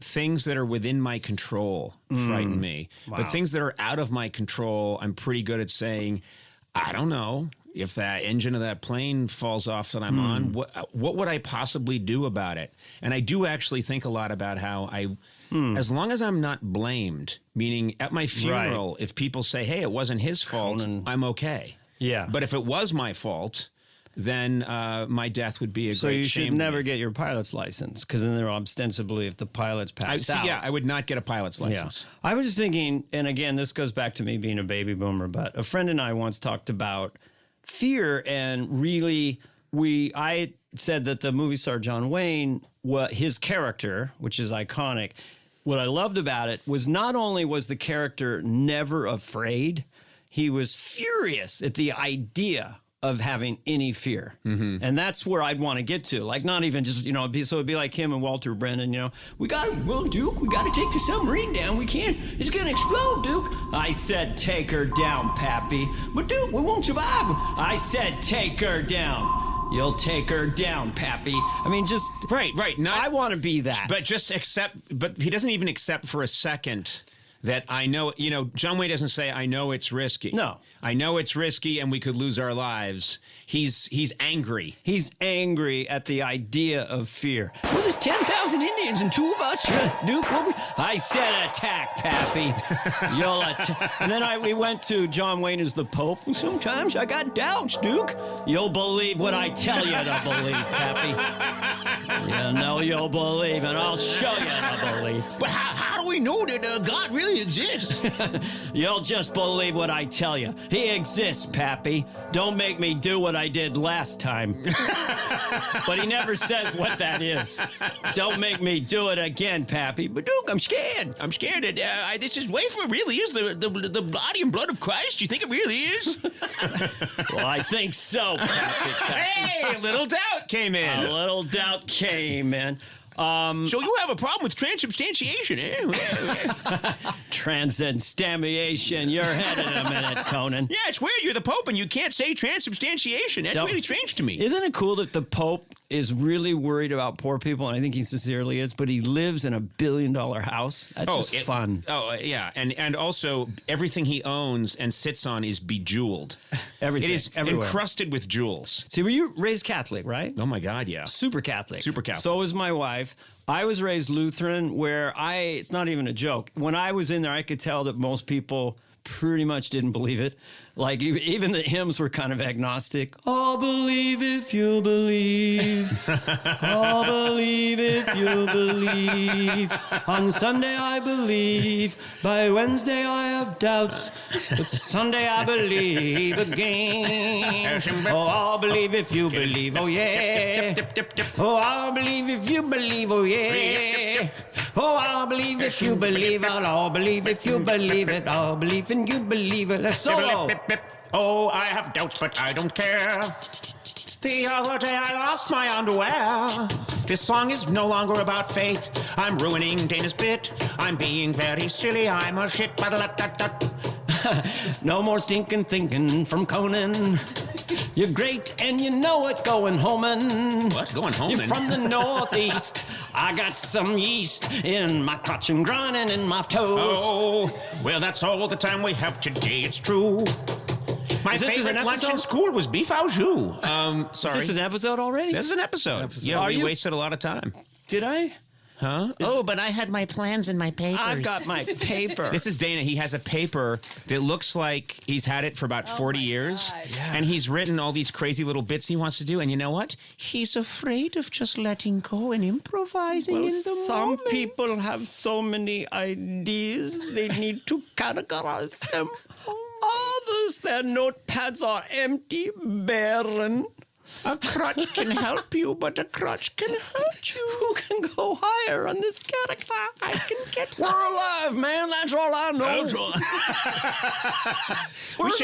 We got to end every podcast with Jeff Bridges just reminding us that we're alive. We're alive, man. Let's just be like a button that you push. And this has been Conan Flying. All right. I'm here with Dana Carvey. That's the end of our little mini episode. Tune in for another one. We're having a lot of fun and no one's getting hurt. Well, I'm a very happy person because once again, I am sitting with Dana Carvey and we're just having a blast making these mini episodes, acting like fools and not worrying about a thing. Mm-hmm. You know? Yes. Dana, See, I want to ask you a question. I took orders. Can I ask you a I don't want to interrupt. Yeah, go ahead. Go, Conan. Conan, what's just wrong? said I like during in the movies intro. where they say the guy's name every second. Conan, say something, Conan. What's wrong, Conan? Well, I just thought that maybe, hey, Conan. Hey, Conan. You brought up something on one of the other About episodes. comedy.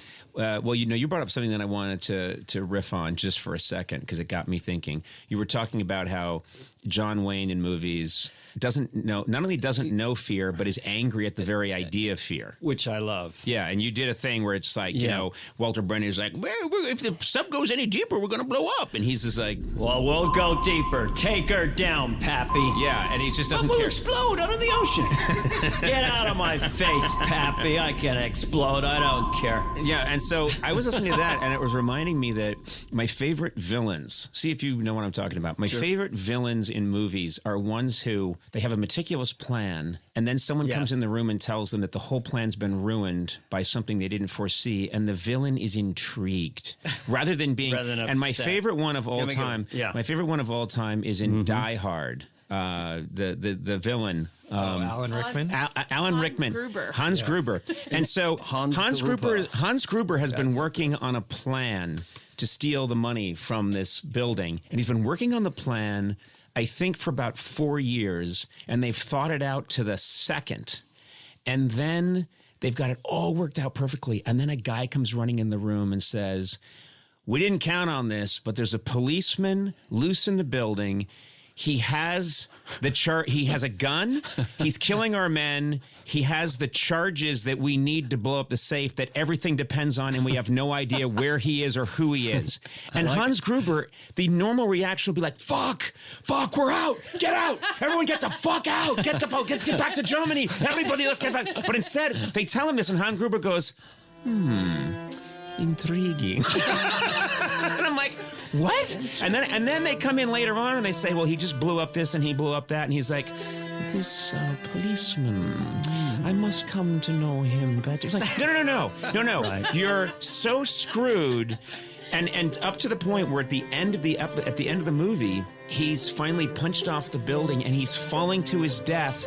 But he's firing his gun. He's still firing his gun, going like, I'm intrigued by this policeman who's taken my life from me. How many times, and I know comedians have done this bit, I'm sure, but how many times can they still do it and make it believable where the good people are caught, the bad guys tied them all up, and some fuse go off or whatever, and then like, goodbye, Mr. Bond. You know, they always leave the room to allow them. And the other one I love is when some old movie, and then they meet the stranger, and the stranger walks away, and they go, "Hey, mister, what do they call you?" And he turns and he goes, Abe Lincoln. I love that. Or with Dr. Lovelace. Dr. Lovelace in Wild Wild West.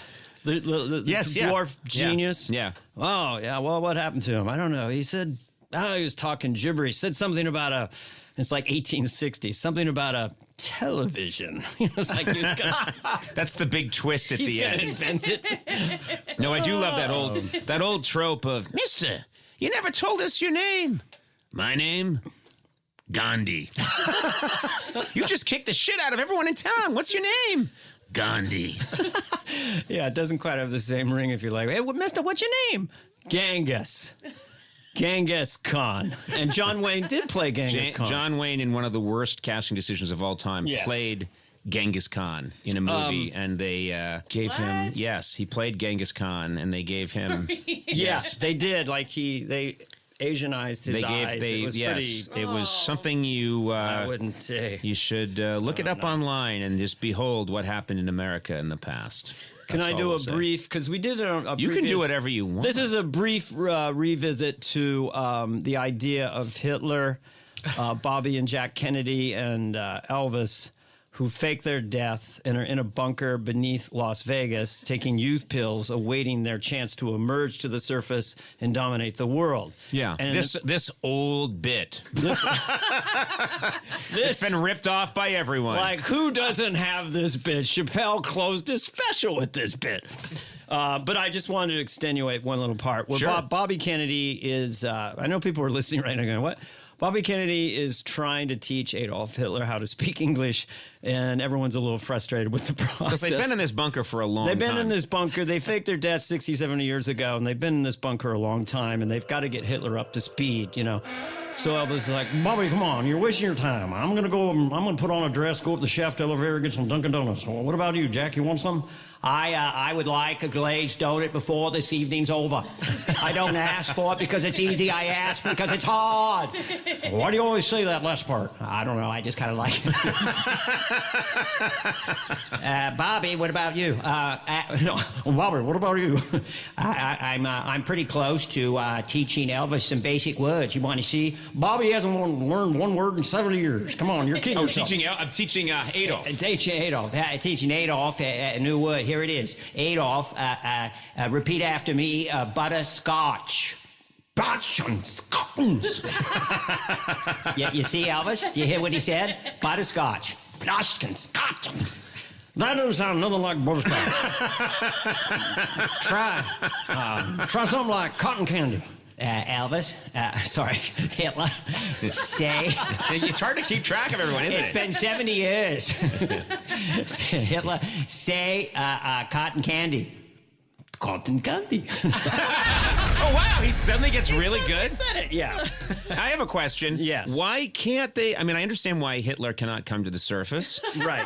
But why can't the rest of them come to the surface? Well, because they look like they did from the 60s, so they have to wear disguises to go up. You haven't thought this through. Well, they're in the bunker and they're waiting, and their plot is to take over the world. But Oh, okay. yeah, Jack. What exactly are we gonna do with the world when we take it over? We will do things that people do when they take over planets. What exactly is that, Jack? We will find out when we cross that bridge. We don't do it because it's easy. We do it because it's hard. It's just foolishness. I really wish you wouldn't say that. You've.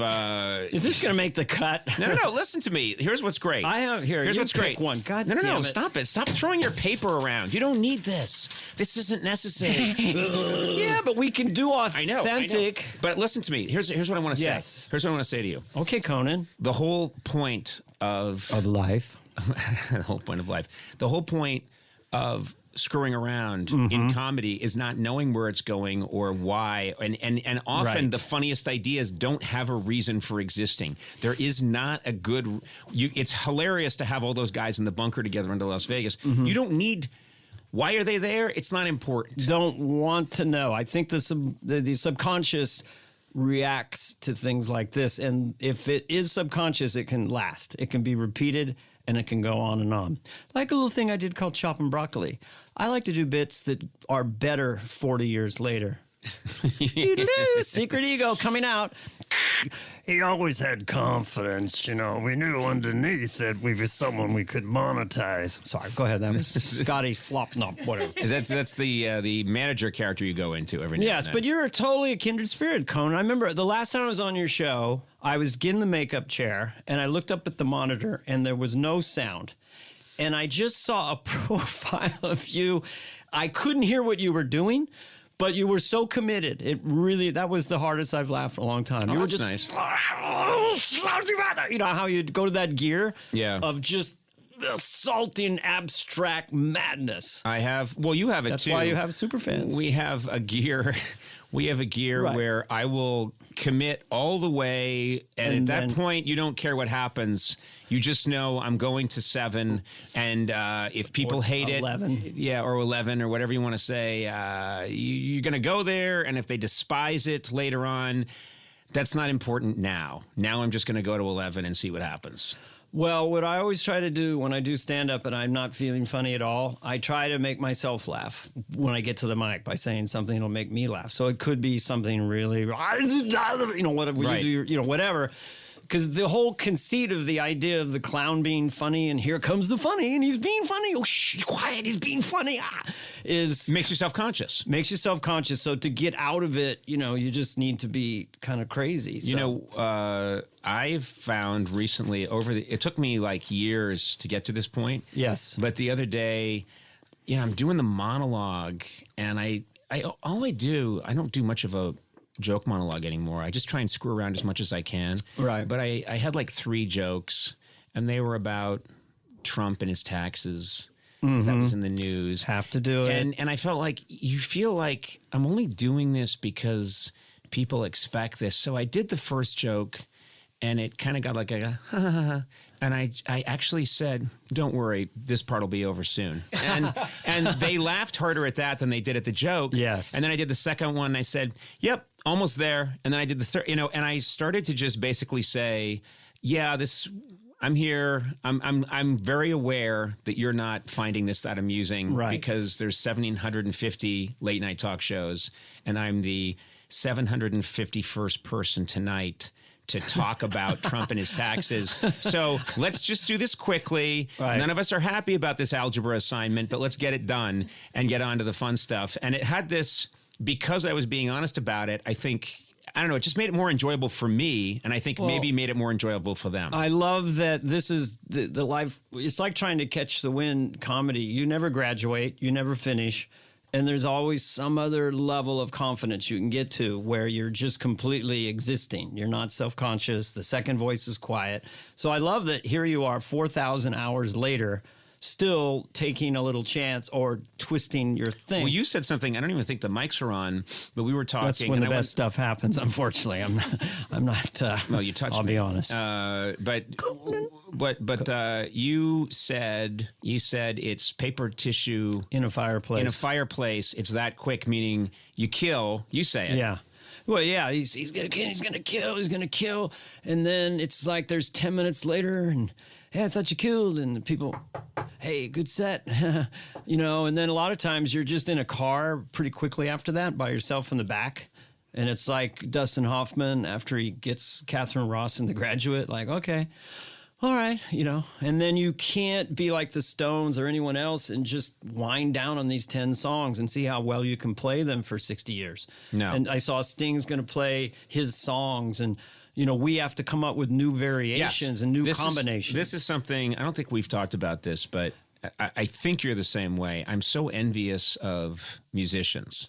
Well, we'd love to have done that. Because you and I think both, if we could have been musicians, would have done it. Because there's something there. Because I've always thought this. I've done gigs, done benefits or things, and a really big rock star. I'll be the comic, and the really big rock star's there, and it's a Sting or it's a Bruce Springsteen, huge star, or it's a John Mayer. So I'll do my thing, and I am judged joke to joke. You're only as good as your bit. Yeah. And so like, oh, love that. Oh, that one, not so great. Oh, that one's really good. Not so much that one. And you feel like you're fighting for your life the whole time. Then you get off. And then you see the Sting come out, and he goes, every breath you take, every move you make. And people are just like, oh, my God. Yeah. This is fantastic. Now, is he sweating backstage? Yeah. I wonder how this is going to go. How do I do it? No, he's not. If I ever lose my faith in you. Yeah, and we're up there just dancing like clowns. Yeah. And dancing for our breakfast. And I see them backstage, and they're just strapping on their instrument, and they know. They're all tuned up. Yep, ready to go. Someone else has tuned their guitar or their bass. They're all good. It is interesting. Someone, as the evolution of a rock star or pop star, like they'll, in the early days, they'd have their shirts off, and then it's a shirt maybe buttoned really low. And then eventually there's a cummerbund underneath the shirt. And then there's a scarf around the neck and maybe some jewels and things. It's like this magic trick. I'm not 75, Well, who's doing that is, Aerosmith. Steven Tyler. Steven Tyler has been adding clothing. Yeah, he's like a magician of Black Witch magic. And now I do think, I really do. Look over here. I think if a truck hit him, like white doves would just fly out. I think he's got like live birds in there. He's got a whole women's department store would explode, and doves would be flying around, and there'd be headbands and Can I say something about that? I saw him on a motorcycle with a woman, and my wife and I both went, is that Steven Tyler? And we couldn't figure it out. Then we looked at the motorcycle, and the motorcycle had scarves tied around it. Yeah. And we went, of course that's him. It's kind of smart, though, I mean. I thought I saw Steven Tyler in a hardware store, but it was a broom. I saw a lady's mannequin. But we don't have that thing. We were never sex symbols. I mean, maybe you were more than me, being tall and strapping. You don't know the sex symbol Conan. I'm jacked with a dick that goes I'm all like night. a funny little clown. Wait, what happened? What happened? What did you say? It just goes all night. You went. I'm not even there, and it just takes off and goes. Can we get a playback on that? Because that was like a Zap. Definitively, no, we could not. What I said was not sexual. What I meant was my penis leaves at night and goes and does things, and not sexy things. Like Batman? Yes. What? Like Batman? It fights crime occasionally. Well, let's do another. But it also sometimes runs up charges. It goes places and it orders very expensive Italian meals. This dovetails into another quick episode of Jimmy Stewart having Conan's happy already. Someone's going to perform oral sex on Jimmy Stewart. I guess it was Katharine Hepburn. We did this on a long time ago. Yeah. You did Jimmy Stewart. and he's You led me to the bit with your dancing dick. that's okay. There was no criticism, Mr. Defenso. Defenso 9000. It made me laugh. Okay, go ahead. So anyway, I'm just setting you up. This is your Yeah. So are you going to take us to the next level with Jimmy Stewart here? I'm going to do some variations on this, but basically to the listeners, I don't like blue graphic stuff, but I love sexual stuff that's done in an abstract way. So this is Jimmy Stewart sitting back Katharine Hepburn's about to perform oral sex on him, and he decides to verbally go a different way. Wow, Okay. Perfect setup. Nicely done. And curtain up. Yeah. Well, this is kind of fun, you know. Yeah. Well, let's not rush it today. Yeah. Just look at it, would you? Yeah. Just look at it for a while. Well, now look the other way. Look away. Now, just think of something else. Think of a head of lettuce or a cucumber. Well, no, that'd be too sexual. And now look back at it. Yeah. See, I like when I see the surprise in your eyes. But you have to not look at it so you can be surprised to look at it. Well, here's a couple dollars. I want you to go down to the street, and I want you to go to the Five and Dime, get yourself a malted, and get me a payday bar.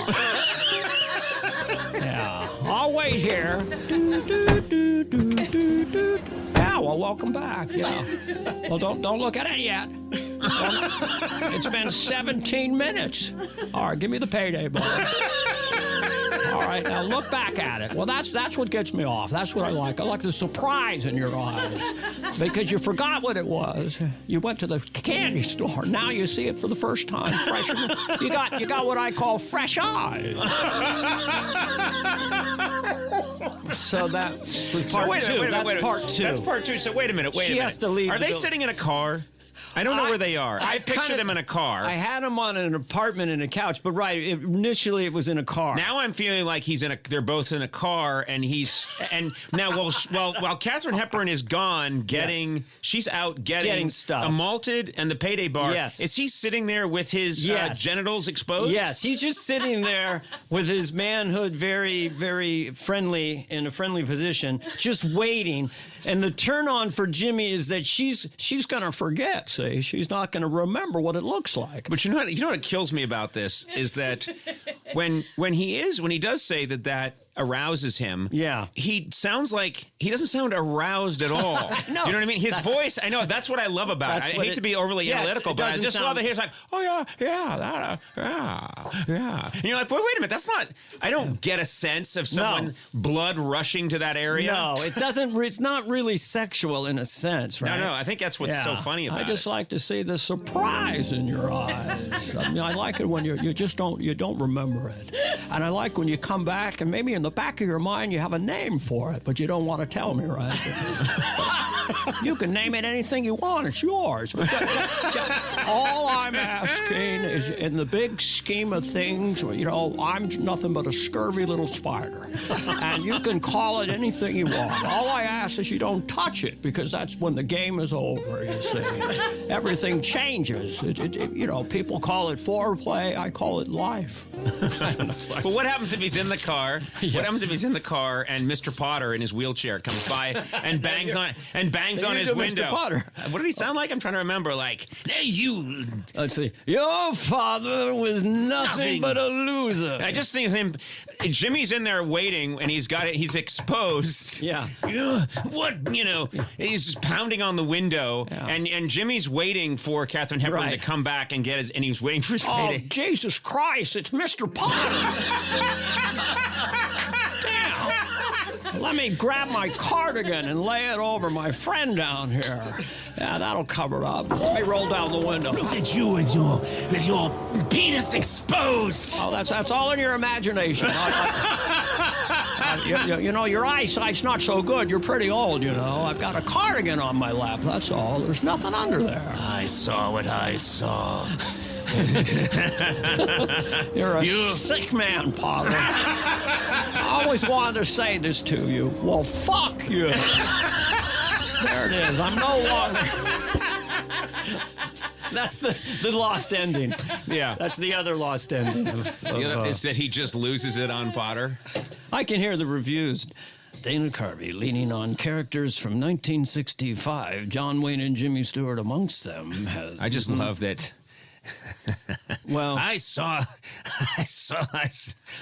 you naked from the waist down, George Bailey. I just love that he. well, this is, I often think, and maybe this isn't the funniest part of the idea, but as you get older, you hear words like enabling and people pleasing, and you go, well, maybe Mr. Potter was like self-actualized. He drew strong boundaries. He was just loaning money to people so they could buy houses. Jimmy Stewart was passive aggressive. He was bitter. He enabled Uncle Billy to stay an alcoholic and lose the money. Yeah, it's sort of he's a classic enabler. Yeah, classic enabler. Yeah, well, I just wanted to you could have a drink, What am I going to tell him? He can't have a cocktail for crying out loud? What kind of dystopian world do we live in? See, my prayer and hope is that people in their 20s will look up It's a Wonderful Life and go, see Jimmy Stewart and go, oh, that was really funny what he was doing. But right now, it's just a funny old man. You don't know what you see. You have this voice in your head that just says, that's constantly I suck. You know what? You have the two old men in the balcony at the Muppets are sitting in your head, and every time you do a hilarious bit, you yourself go, no one's going to know that. They're going to hate it, and it's not true. You don't need to do that. I'm your therapist now. I like it. No, I'm the yin and the yang. I got two sides of my brain. One is very joyous, happy, and the other one is like that. So it squeezes through, and out comes, well, fuck you. That's just the way it goes up is the funny part to me. But anyway, we're wrapping up this episode. Yeah, we're going to wrap up this episode. Conan needs more friends. We've just changed the title. I really don't. Because I'm a friend, and that's one. If I've got you, I don't need anyone else. Thank you, Conan. Hey, Conan O'Brien here, and I am God. I'm in heaven. I'm here with Dana Carvey again. I'm told this is our last mini episode together, Dana, but who knows? There could be more fun for us on the way. I've been having monetize them. I've just been having so much fun. There's a lot to talk about. It is fun. Still. You know what's nice about these bite-sized ones is because in a sense, we could do other ones where we philosophize, but it's sort of a combo of actually performing like we would if we were really goofy in the back of a car on the way to a gig. Yes. Where you just make each other laugh with. Well, one of the things that has been so nice about this podcast, and it's been particularly nice with you, is just capturing what it's like to hang out with Dana Carvey, and you're not one of those people that's brooding and sulking, and then you go off in a room and you come up with great stuff and you perform it for 5,000 people. You're a joy to be with when we grab sushi at the same restaurant that you always make me eat sushi at. We do, yeah. We go to the same one the last 5 times. Yeah, and you always say, meet me at that sushi restaurant. So I meet you there, and then you tell me, you always show me where David Spade's table is. And you go like, yeah, Spade eats over there. And I'm like, why do you guys eat at this one sushi restaurant? And why does Spade go over to one table and just sit there? Well, for me, I'm kind of a recluse. Like, I'm really happy at home with my wife watching something cool on TV. I got cool snacks, cool TV. I got my guitar. People. What's a cool snack? Well, I got cool snacks. What is a cool snack? Just cool snacks like a chips pomegranate roll up. What is a cool snack? Mango sorbet, and maybe a couple adult beverages. I like a few beers. And, sure, you do. Delicious. Friends, golden friends. The other day, I asked myself for permission whether I could have another beer, and to my delight and surprise, myself said yes. Sometimes you get lucky. So you enabled yourself. But this restaurant, which, should we not say the name You of can it? say the name of it. It's called, well, then everyone's going to go. Okay, it's a really cool place. Why can't they go? They can go. It's called Koi, but it's right, I can walk to it from my house. What is it, on La Cienega? Yeah, La Cienega. It's very dark.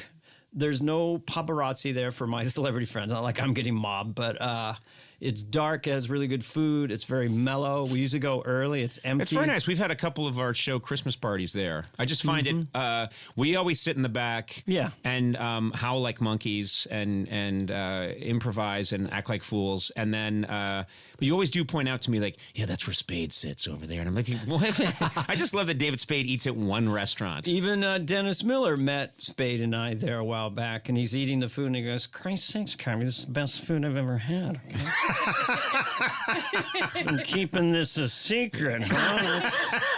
What's the guy got to do to get a tiger roll? Is he super conservative with you, Dennis Miller? Dennis is because he got his humor became more conservative. I don't know if he's Nancy Pelosi, batshit crazy. I don't know. I mean, he says in the end of the day, Dennis says, "I just want to keep half my money and kill the bad guys." Okay. What does that mean? Well, a strong defense and topped out at a 50% tax. I want to keep half my money. Isn't everybody a little bit conservative and a little bit liberal? I mean, in other words, if there's anything about the American experiment, anything you want to conserve, then that's kind of conservative. If you do want a complete redo, top to bottom, that would be Bernie Sanders. I hate myself. I'm a rich prick. That's right. He found out recently he's a millionaire. That because of someone found out that he wrote a book and the book sold so well that he was technically a millionaire and people called him on it. Yeah. And then you're funny being... I hate myself.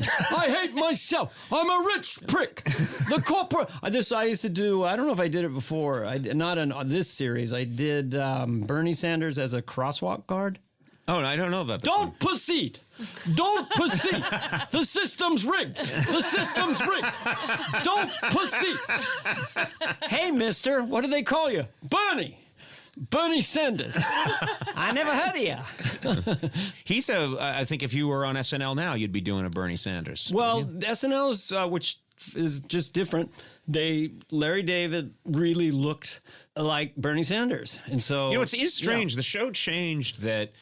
You and Phil Hartman back in the day, you guys would play everybody. Yeah. And then they got into this thing of let's bring in Matt Damon, let's bring in Alec Baldwin, let's bring in it's different people. Let's bring in Robert De Niro, and I wonder if that ever pisses off the cast. Like, hey, what are we supposed? What are we doing? I don't know. We were very lucky. I mean, we didn't really have that. I think Dan Aykroyd came in once and did Bob Dole, but that was about it. Yeah, I remember that. But yeah, I did George Bush Senior doing that way. You know, I when I did the Seinfeld thing, we were doing 4 hours. No, what do you do? No, what were you doing? Just back it up in case people don't know. Comedians in cars, with Jerry. And right as he's going to drop me off in the car, he goes, "My favorite thing you ever did was George Bush Senior." And I go, "Really? Why?" He goes, "Because it didn't sound anything like him."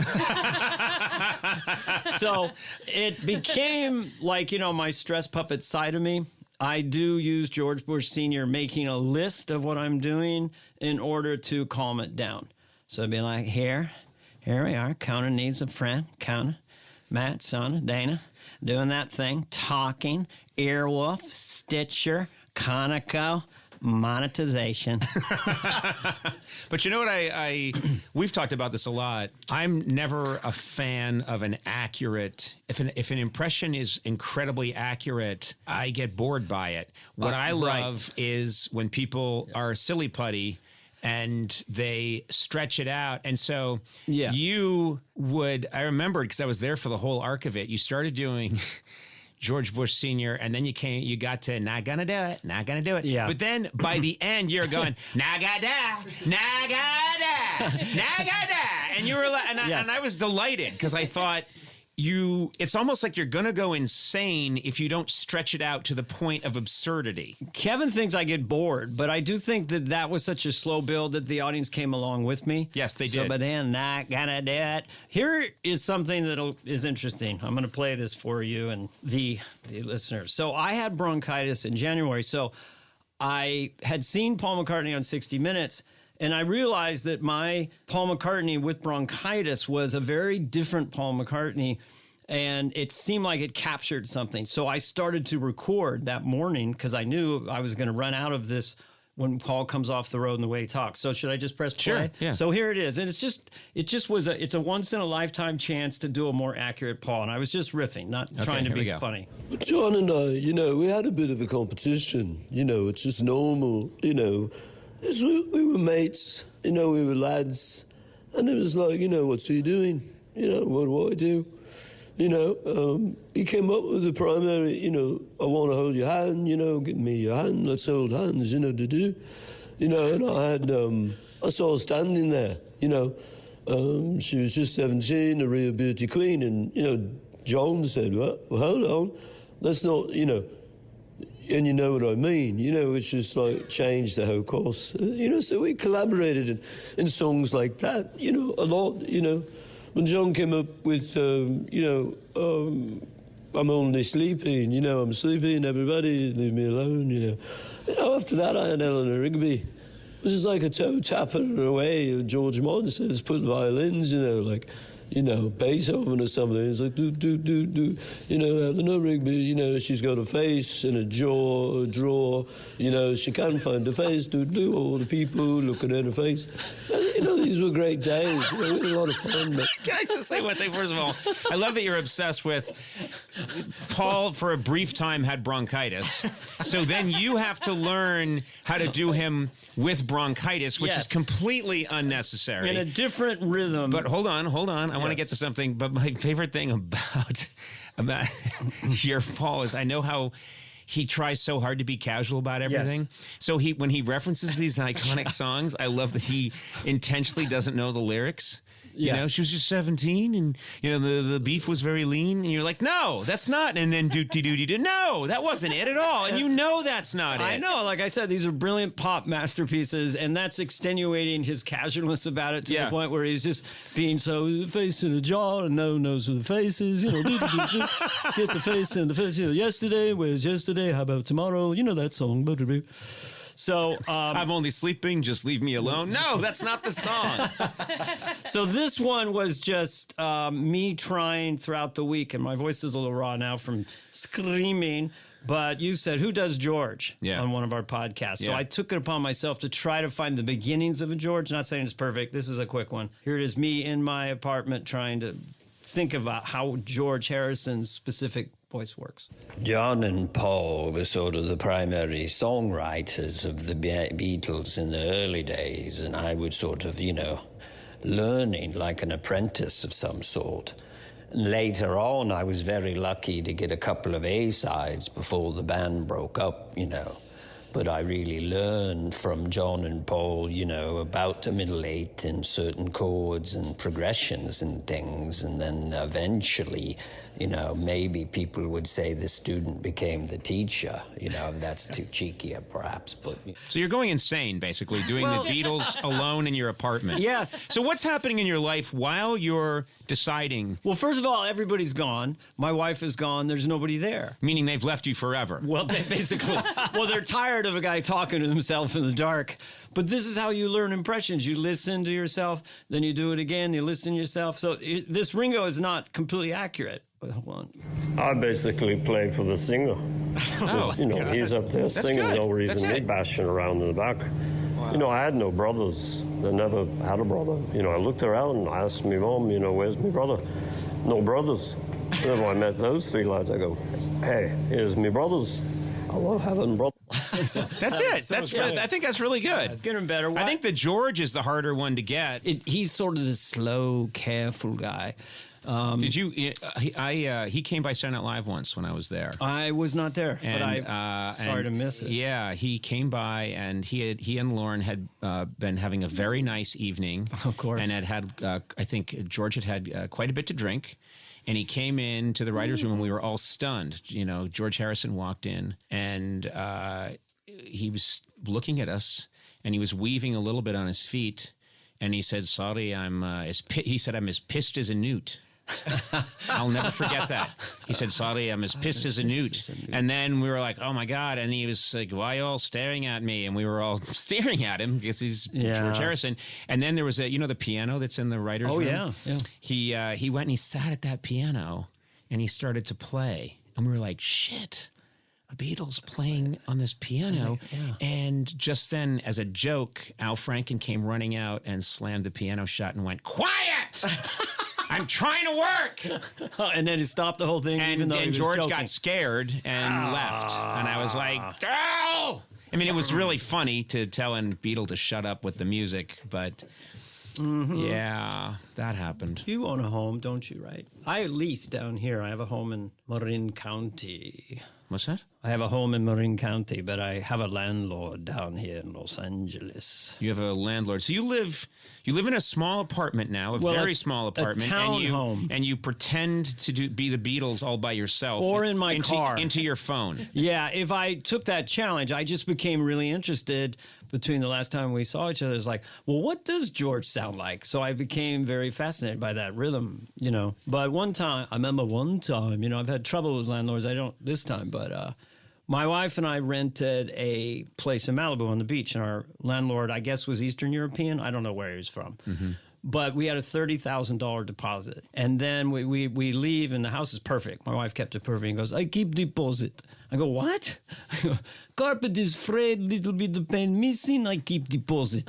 So then I had to get an attorney to sue him. Right. And so we do all that, and he's like, "Okay, you can have $30,000. No hard feelings. I try to get, but you got it. Not a problem." It was just completely I love that. cultural. Yeah, it was just like you can't blame a guy for trying. Yeah, I try to get money. It's way we barter. It's part of culture. Your money, I try to get. If you get, I'm not mad. You got the money. That's all. No hard feelings like on this podcast. You get in laugh, I get in laugh. You get in laugh, it's great. I try to get in laugh. You get in laugh, happy for you. So literally, She wants me to talk about avocado. Did he fold the minute you? Yes, the minute we put pressure. All right. Here's $30,000. Not a problem. Just I didn't know you'd fight back. I tried a chance. I tried to steal. Well, because what if you say not worth it? Maybe I saw Wayne's World movie. Maybe you have so much money, you're like, fuck it, you can have it. I don't want to fight it. All of a sudden, I see army of attorneys come at me. I'm like, okay, you have money. I don't need it. No hard feelings. I tried to take your money, but I never tried to take your wife. I love that guy. What's that guy's name? Brosnazik Luko. Now, Sony, you're laughing real hard over there. What's going on? I know this guy. You know this guy, don't you? I do. Do you think he could potentially be someone that you know? What are you trying to say? No. What I'm saying is, you come from a thriving Armenian culture. Okay. you But know that's this clearly not Armenian. No, but he's I know not that Armenian. guy. I didn't want know to give that it a guy. country. He might have been Russian. He might have been Bulgarian. It sounds very. But Sona was laughing really. Sona, you were laughing really hard. Because he's right. It is cultural. I think that if they see an opportunity and they're like, why don't I just hold on to it? And then if he shows a bit of a fight, they're like, never mind. It's not worth it. I know that guy. Yeah. I mean, I find that the fascination with dialects, because, a long time ago, we didn't have any language across the planet. So everyone was grunting, for water. And then I was on the plains of France. At some point, some cave guy started to evolve that French dialect. How did that? Trying to point them to water.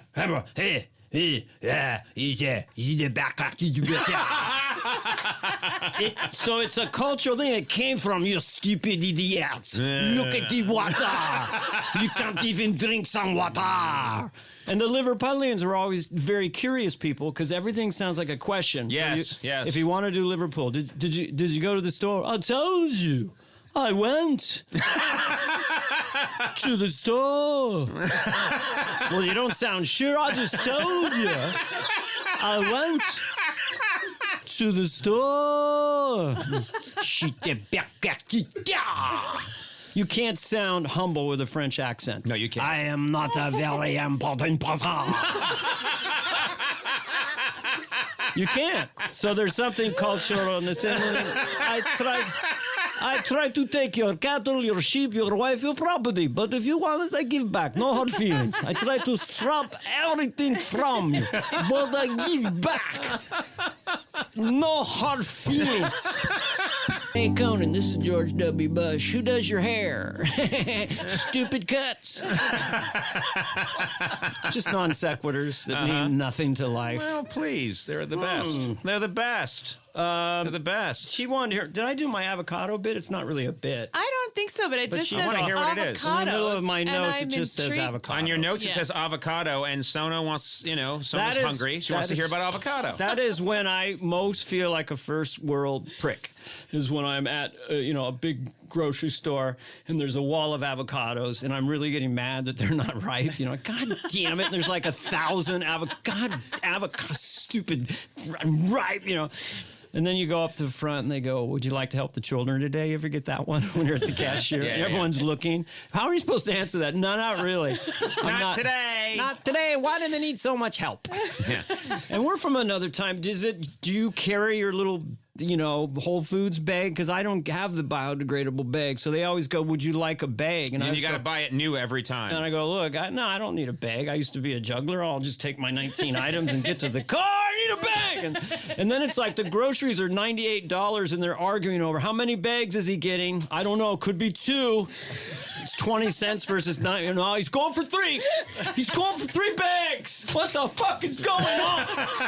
You bought $140, which is 140 avocados. 9 avocados at Whole Foods. People now are complaining. My wife today was complaining about Whole Foods and saying, ever since Amazon got it, I don't know. It's not the same old Whole Foods. And I'm thinking to myself, what do you mean? It's still got almond milk and oat milk and stuff that shouldn't be milk. What is I don't know that, but I talk about white people problems. That is something that a certain kind of white person's complaining about these days, which is, it's not the same Whole Foods since Amazon bought it. I'll see a group of young, attractive people with smartphones with their Starbucks out in the street. It's just like the world is so stupid and I hate it. It's so dark. It's so stupid. God damn it. Am I doing AOC? I don't even know. I don't know. The world is, we have 12 years and cows are farting and planes are bad. It's like a cottage industry to me. If you think of the channels on the left and Fox News, how they'll just show clips of the other show. There should be just each channel, we just show Sean Hannity and they just show Rachel Maddow. Like the entire hour is just, can you believe what they said? Let's take a look. And let's take a 55-minute look at what Rachel Maddow did today. I think they hang out. Don't they hang out at a bar all, Anderson Cooper and Tucker Carlson? You always know Tucker Carlson thinks he's landed at a point when he giggles at the end. Boy, he says completely stupid.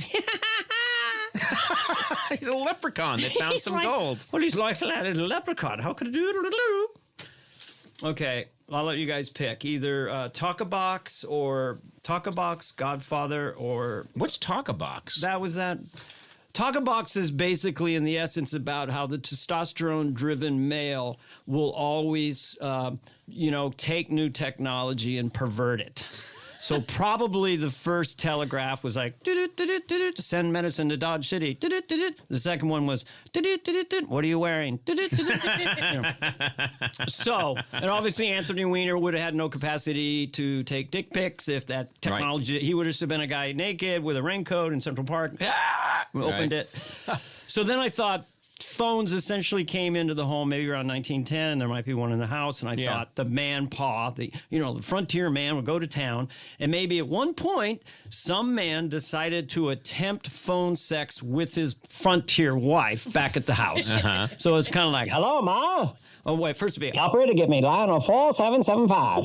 Hello, Ma, it's Pa. Pa, what are you doing calling me jibber-jabbing for no such reason? I got 17 kids to attend to. I knew these old-fangled taco boxes would be up to no good. Well, Ma, these taco boxes are kind of fun. See, I'm at the Five and Dime, and I had a sarsaparilla. Pa, what are you jibber-jabbing about? Well, Ma, there was a lady mannequin in the window. Who cares about a lady mannequin in the window, Pa? Well, the lady mannequin was wearing nothing but her underthings.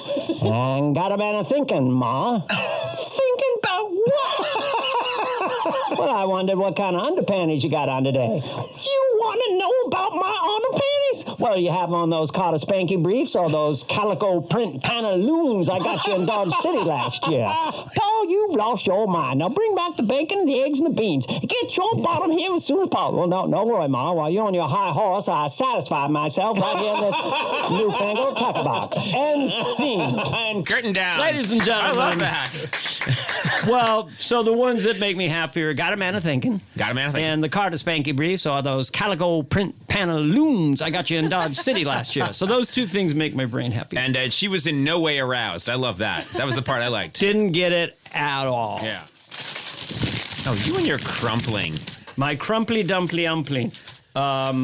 There's other ones. Godfather. Yeah, what's The Godfather all about?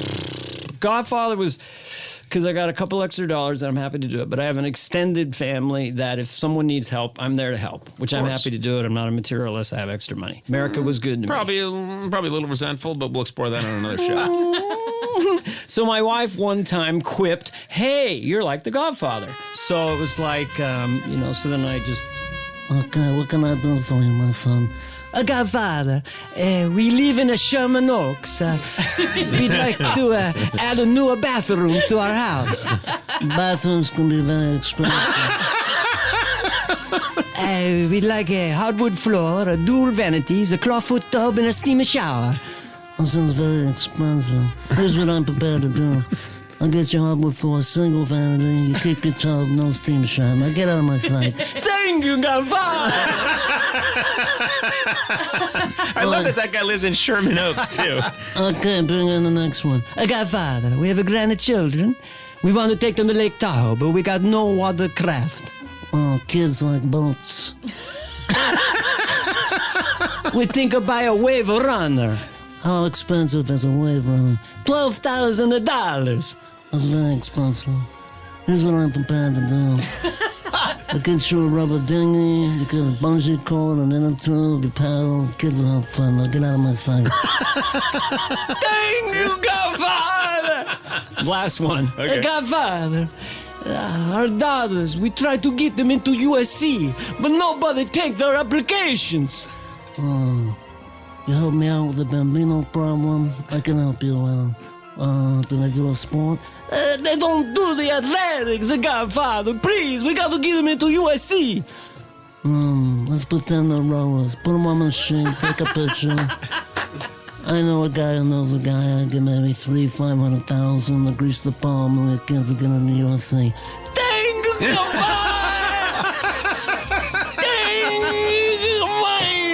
Why are these Italian immigrants?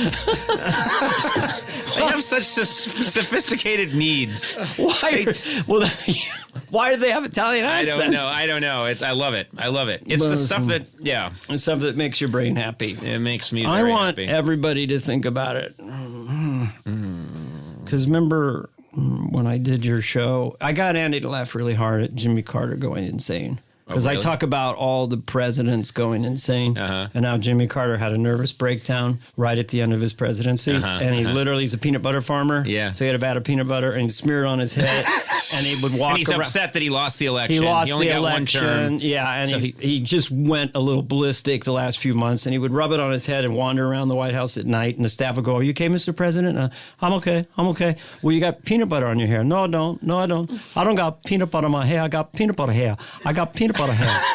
Are you okay, sir? I'm fine with my peanut butter hair. I'm a peanut butter man, I'm a peanut butter president and a peanut butter man. I got a peanut butter tie, a peanut butter belt, peanut butter pants, and peanut butter shoes. I drive a peanut butter car. I brush with a peanut butter brush. A peanut butter man, a peanut butter car, a peanut butter. So that was... Oh, my God.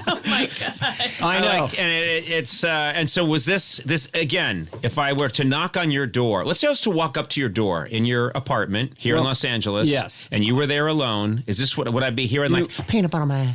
Well, this can't, so everyone doesn't think I'm insane. I was in Dallas going down to play Houston. All the presidents were there for some big event. And so I had a flight of fancy that they would just ditch Jimmy Carter. So it was the idea of Bush Sr., Jr., Obama, and W are in the room, and it's like, hey, you guys, this is Jimmy Carter. Can I come in? You're like, hey, stay quiet. Well, that's okay, Jimmy. Nothing's going on in here. You don't want to come in. Yeah. Well, I'd like to come in I'd like to come in and hang out with you guys. Well, we'll be out in a bit. We're just kind of cruising down here, having fun. Yeah, we're just we're drawing up a map, the Middle East or something. Yep, we can. We don't have the time to get you in here. Maybe another time. We can't do it now. That's all.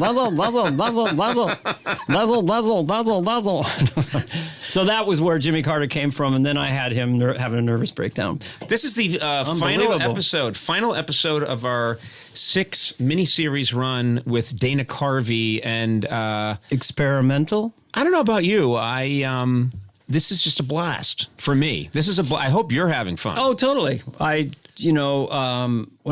Because it was 6 episodes, I'm like, will we run out? But I know that it's a bottomless pit. It's yes. Especially with looping around and coming around and where there's a bottomless pit of need, there's a bottomless pit of comedy. That's something I found out about myself a long time ago. And I think it applies to both of us. Can't we ever declare victory and just sit on top of the mountain? No, we have to be quasi-tortured our whole... Yes, we do. Really? That's the one thing therapists don't get. Therapists are like, you can be happy and still be funny. I'm out of here.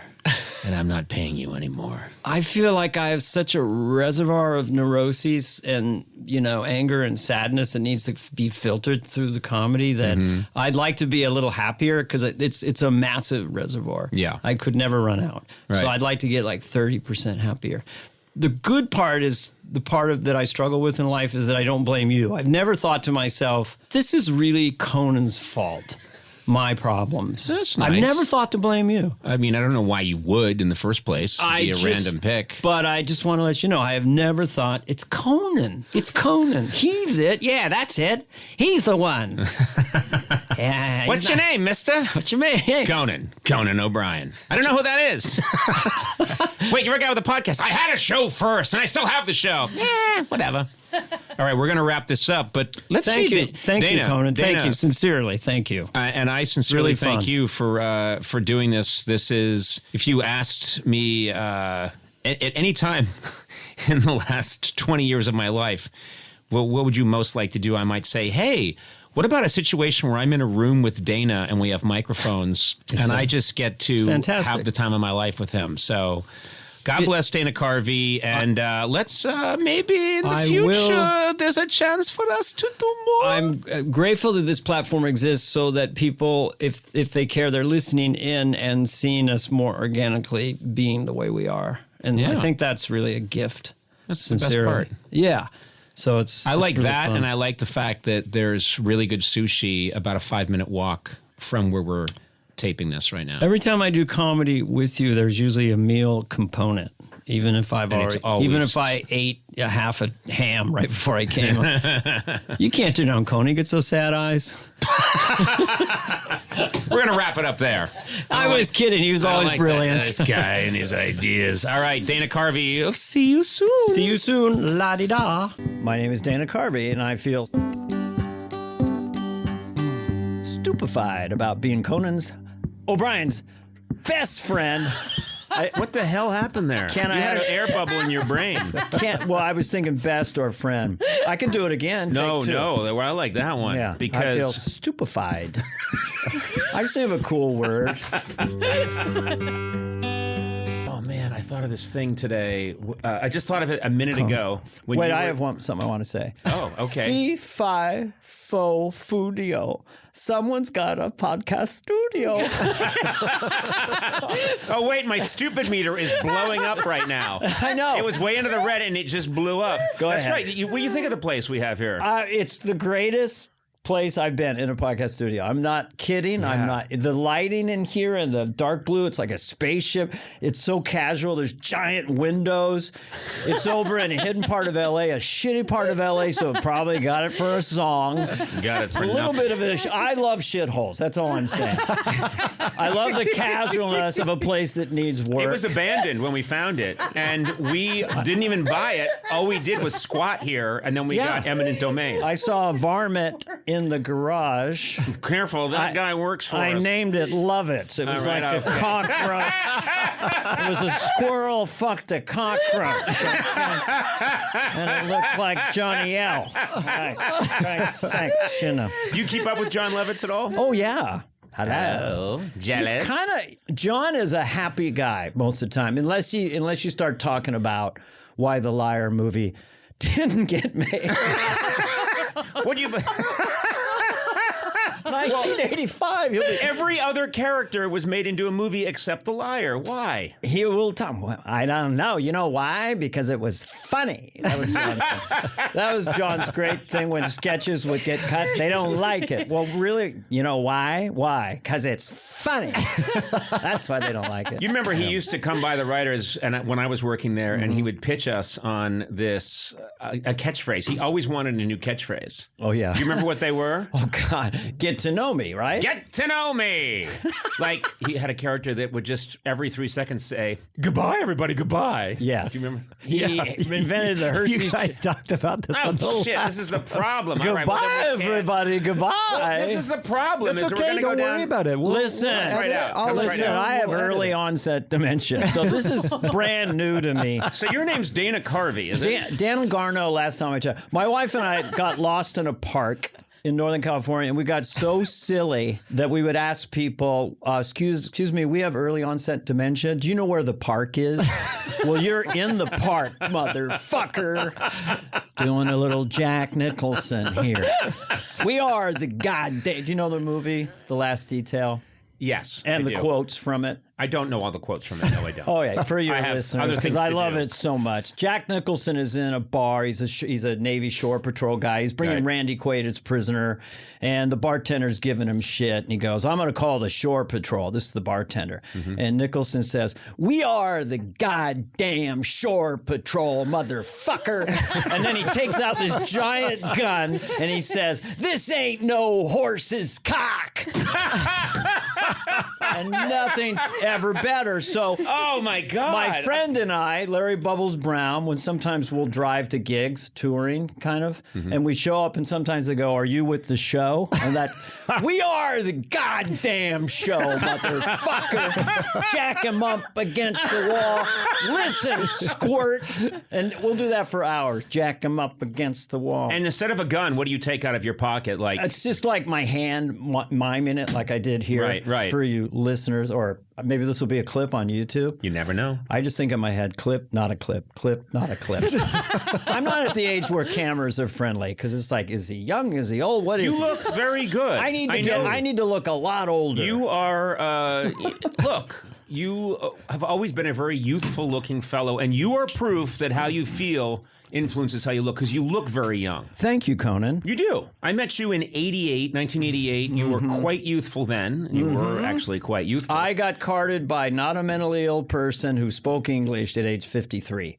Boom, in Vegas. I had a baseball cap and a turtleneck on and asked for straight vodka and some Bazooka Joe gum. No kidding. So I go, what is this guy? No, I like being older. It's better, but it'll be cool just to be really old. Like just long gray hair and just be weird. Well, also, I want to be a burden on people around me. I kind of am now, but I actually do look forward to yelling at people to carry me to a toilet. You know, just really dreary. You're looking at her. Yeah, it's gonna be Sona. Pass. Yeah. No, Sona, I'm busy. Sona, I gotta go number 2. Sona. Oh, I'm busy that day. And then I just make my body limp and lean over a little bit, like she's gonna have to carry me. Oh, Oh, God. it gets No. twisted. My sweet mama went to the stars. She was in a place, and there was a woman in the place, and it was $10,000 a month. You're using all these euphemisms. She was in a place and then she went to the stars. Yeah. When someone dies, I say they went to the stars because, you know, we're all made of stars, which I wrote a song called that before Moby did his song. But everything in you was a star. And then that's it right, yeah. blew up and got here. These atoms became you. And then you'll go back to being a star, and you were a star in between. Star to star. But you guys can use it. I think it feels more positive. Oh, he went to the stars. I like and I've it. said that to people who nice. are in mourning because I say we're all going to become stars again. I'm more of a we will molder in our graves guy. You know, that's what I am. Why? Are you going to be? Well, let's get to it. Are you going to be cremated? is because I know a guy. I got a guy with an oven. I don't want to do it just now. I like a guy. I got a guy. Does he have a crematorium? Not really. But he burns stuff, and he'll burn you up. I like when people start a sentence like this. Don't take this the wrong way. But you're being a little morbid. Anyway, no, go to the stars. Listen, this has been really fun. Why are you wrapping up? Put that piece of paper away. I'm going to take that away. I can't have paper in front of me. You're such a fidgety guy. I know. I have to say, you've come a long way because the first time you and I did a podcast together, yes, you came with all these like Venn diagrams of bits and notes shticks and stuff. And now that you've been doing your own podcast and you're a seasoned vet, I didn't know. You show up and you just are yourself, which is such a delight. Now, you were a delight last time, but you kept, before we did the podcast, you were like, which one should I do? No, but what do you Conan, think? Number 7? Number 17B? Explain this to the listeners. We did the deep dives. Yep. I literally didn't know what a podcast was. Right. And I've been doing a lot of clubs with my kids. So I had a lot of leftover fragments, which are great for podcasting. You don't need a real beginning, middle, or end. Mm-hmm. So that's what I was doing. Right. And then later on, I was listening to more podcasts and went, that's not what podcasting is. It's the show before the show before the show. My observation is that when you've spent years and years and years trying to think of, okay, what are we going to do? What's the order of it? We got to rewrite it. Is it going to work? Right. Planning, getting ready, audience loads in, you go, you get one shot at it. And then podcasting is this whole other world. And I'm constantly saying to Matt and Sona, like, okay, let's think about what we're going to do. And they're like, no, man, you don't think about it, man. You just start talking and no one gives a shit, man. It's jazz. What is that? It's jazz. And he says, jazz, man. No, it's right. I mean, look, if Sinatra was around now, he would come out, he would take his hairpiece off.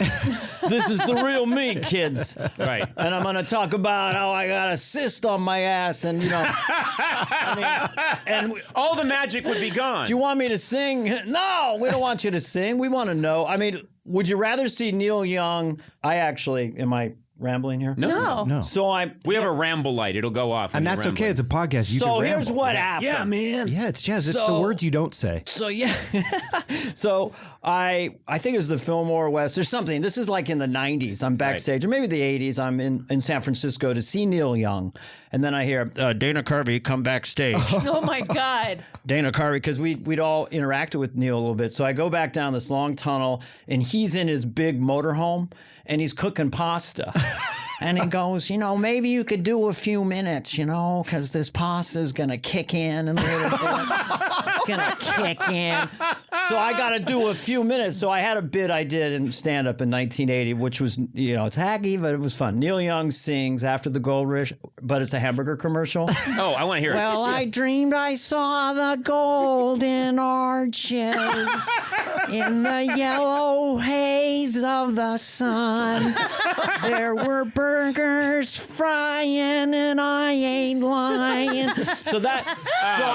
They said, ladies and gentlemen, your hero won't be up. They pushed me out. Here comes Dana Garfo. And so I did that. It's always, no one ever gets my name right. Dana Garfo. Yeah. It'd be like Kirky Brah. So then I sang that a cappella with echo, and they're like, hey, okay, did that. I bet that killed. 10 years. Don't say, I bet that killed. Yeah. It did, yes. Yeah, there you go. Okay. Whoops. Sorry, it's my brand. I kill. No, but then 10 years later, my kids are in school up there. Yep. Guy comes up to me, hey, man, I just got this Neil Young bootleg album, man, and you're on it. So that song was recorded. I was part of a bootleg album. That's fantastic. And that is the Neil Young Burger King story. Whatever, McDonald's. But anyway, we'll be right back. We're here with Conan O'Brien.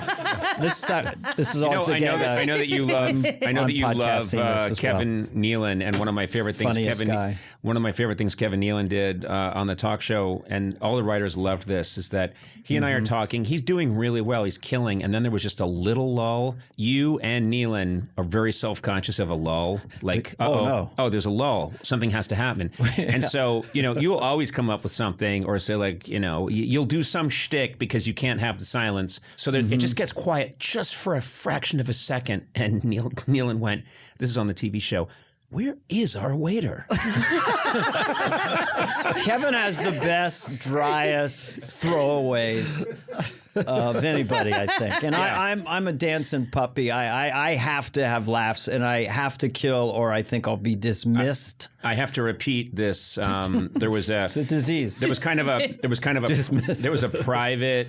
I don't think. I mean, there may have been cameras there, but I don't think it's going to be repeated or anything. But it was part of the Netflix Comedy Festival, and they asked me to host this thing for Norm Macdonald, and a bunch of people spoke, and everyone was saying really great stuff, and a lot of people were funny. But man, Kevin Ewan had the greatest line, because a lot of us were talking about how brave Norm was, and he really was. He was fearless as a comedian. Yeah. And then Kevin Ewan gets up and he says, he's saying very funny things, and he just says, a lot of people up here are talking about how Norm Macdonald was brave in his comedy. I think of it more as a lack of judgment. I was just like, oh my God, that was the best line of the night. Yeah, just bad judgment, I think.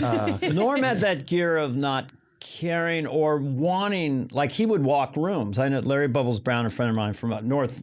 Norm worked a bit, and he could clear the room. San Jose Improv, like at least 300 people slowly walked out. So it's bravery or whatever. I worked with him at the Comedy Store once. It was just one of those nights. Bill Burr was there. It was just and he just said the word cock like 200 times. Right. This guy's got a cock, right? And a cock. He just knew how funny it was to say that over and over and over. So, of course, the comedians love that kind of comedian. We're all dying. Right. But the audience kind of, where do we go with this? And he just went, there's only one Norm. I always love it when, and one of the first people I saw do this live was Gilbert Gottfried, who also sadly recently passed. God rest his soul, which I like to say that. Yeah, well, he's a star now. He went up to the stars. Well, a good friend of mine died, and he was from Brooklyn, and he always used to say that. So my mother, a really good friend, my mother, God rest his soul. My father, God rest his soul. And I thought it was such a nice. Yeah, but what if you're talking about historical figures? You can't say like, so anyway, George Washington, God rest his soul, is meeting with my great-great-great-grandfather's soul. And then he turns to Paul, God rest his soul. And then, of course, God rest his soul. I thought of Satan. Fuck that guy. I thought of That's the only one. That's the only one you can talk about. Yeah. Satan, fuck that guy. But anyway, along comes Jimmy Stewart, God rest his soul. And the horse he rode in on. God rest his soul. If he had a horse. Go ahead. There was a Saturday Night Live sketch I never wrote, but I used to act it out all the time, which is this boxer, and he's like from Central America or something, but he's very religious. Yeah. And so he's got a fantastic.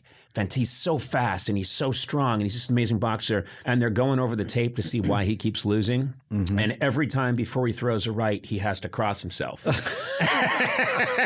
funny. And so it was just, and it's the guy saying, you got to stop doing that. And he's like, no, I can't. Every time he goes to throw a right, he has to cross himself. And then he gets nailed. That never became a sketch? No. There's a lot of those. There's a lot that I would just do literally in the mirror. I would do... I would do bits in the mirror, and that's actually a lot of sketches that I end up writing were nonsense that I would just do in the shower. Speaking of the crossing thing, I was flying with my wife's Irish nephew, and I'm a horrible flyer. I don't trust the premise, but being in a tube 8 miles up. And he goes, I have no fear of flying. I go, well, that's great, And so we're about to go down the tar, and I see him cross himself. I go, well, what is that about? What do you got to cross yourself? There are no atheists in foxholes. When push comes to shove, everybody will. If this is going to give me 1/1000th of 1% of a chance, I'm going to cross myself. How Catholic are you? It's baked into my bones. To the point that you believe in a higher power? Well, that's getting super personal. And I see what you're doing here now. Well, let me check my notes. I used to do a bit about this. I did say we all molder in our graves. Did you go every Sunday, and did you go to... Oh, that's how I was raised. I would go every Sunday. Catholic? Yeah, Catholic, yeah. And I went through the whole thing. My kids were raised Catholic. They were or they weren't? They were totally super Catholic. But wait, were you going to church with them, or were you rolling yourself a jazz cigarette out on the... Let's not get carried away here. I thought so. I don't do the big guy with the loincloth thing, okay?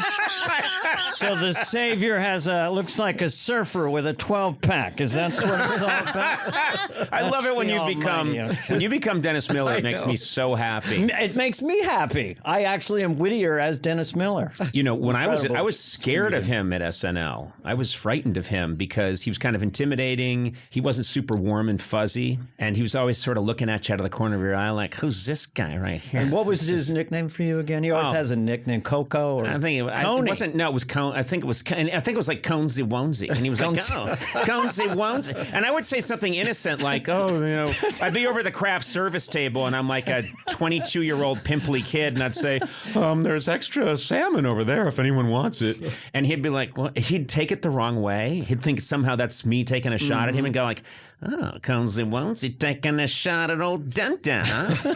Well, the Duke's come up," you know, and you're like, "No, I'm not. I'm just trying to tell you there's salmon here." the Duke's come up. Yeah, he was just like, Nothing good happens after someone saying Conesy Wonesy. That just goes to, it's like, well, look what we got ourselves here. but Nothing good happens after that. Dennis is a brilliant comedian. yeah, he's got Crazy mind. crazier references than anyone I've ever met. The most specific references. I've mentioned the Christo one, right? I think on the podcast. Did I ever mention that one? Remember when he had it for a short period of time. He was doing NFL football. Oh yeah, definitely. And he was doing color commentating on NFL football, and people were saying, "Is this going to work or not?" Because you got all these massive football fans, and then you've got this very intelligent comedian there doing references they may not get. So I'm there, and I'm watching football, and Al Michaels is, and they're talking about some player on the sidelines, and they're wrapping up his foot. And Al Michaels is like, "Oh man, they're wrapping up his foot right now. It doesn't look too good, you know. Looks like they're going to be down one offensive lineman or something." And Dennis Miller goes like, "Last time I saw wrapping like that's when Christo did the Pont Neuf." And the artist Christo who wraps things had wrapped. Something had he like wraps in giant structures, And he did those orange flags in the park. yeah, right? and so Christo had wrapped. At one point, the Pont Neuf is like the small island that's in the center of Paris. So you need to know that who Christo is. You need to know that the Pont Neuf is the island that's just south of the Ile de la Cité, a tiny little island. And so you're sitting there and you got your beer and you're watching football. Yeah. And you're like, "Oh, they're taping. Last time I saw that much rapping is when Christo did the Pont Neuf." And if I'd had a wig, it would have been spinning on my head. And you can just hear Al Michaels say, yeah. All right, let's get back to He'll break it down that when he does the references, the first one is a big tent reference, then the second one is a smaller tent, third. By the fifth one, no one should really get it. Yeah, it's like Russian dolls. When you finally get to the last reference, it's something nobody knows. His classic that always stuck in my head was, "I haven't seen choreography like this since the Lee Harvey Oswald prison transfer." And his early stand-up, a Craftmatic bed. What's that all about? Sleeping in a Craftmatic, it goes up in that V. You wake up and you go, "Wait a minute. Did I blow myself last night?" You can be blue on a pot. Could I get one of those? Waters. You want a seltzer water? Yes. Do you push a button? They'll hear it. Because I don't want to go too hard. Right on now, that. 75 people in a special chamber are hearing you say, "I might like a La Croix water." And should not get up people and get listening one. to the podcast are clicking 30 seconds, 30 seconds, 30 seconds. No, not with you. They're not. No. Look, you have notes. You don't need notes with I me. just was trying to look what your name was. Oh yeah, there you are. Dana Carvey. My newest impression Kofi. is you can do if you want. What? Teach me one. Greta Thunberg. How dare you? That's it. That's it. How dare you? You got it. How dare you? How dare you? A 14-year-old telling the whole planet about climate change. How dare you? Some guy's drinking a beer watching the Detroit Lions getting admonished by a Scandinavian. Okay? Right out of preschool. She's got the information. Okay. See, I got that. Last time we were talking, you had a redneck comedian that you were working on. Yeah. And I love that guy. Red Necky, the redneck comedian. This is under Here we go. This is Why can't you come up with? Why can't you? You know what I love? Thank you. You know what really cracks me up is that. Here we go. Here, and it's not LaCroix. No, we can't promote them. even though A little bit of an adult beverage, a little Bud Light. I want them to think I'm drinking. oh man, that looks good. That was one of those things I just wrote down on a card once because I like the idea of redneck comedians or Rednecky, the redneck comedian. I had nothing else.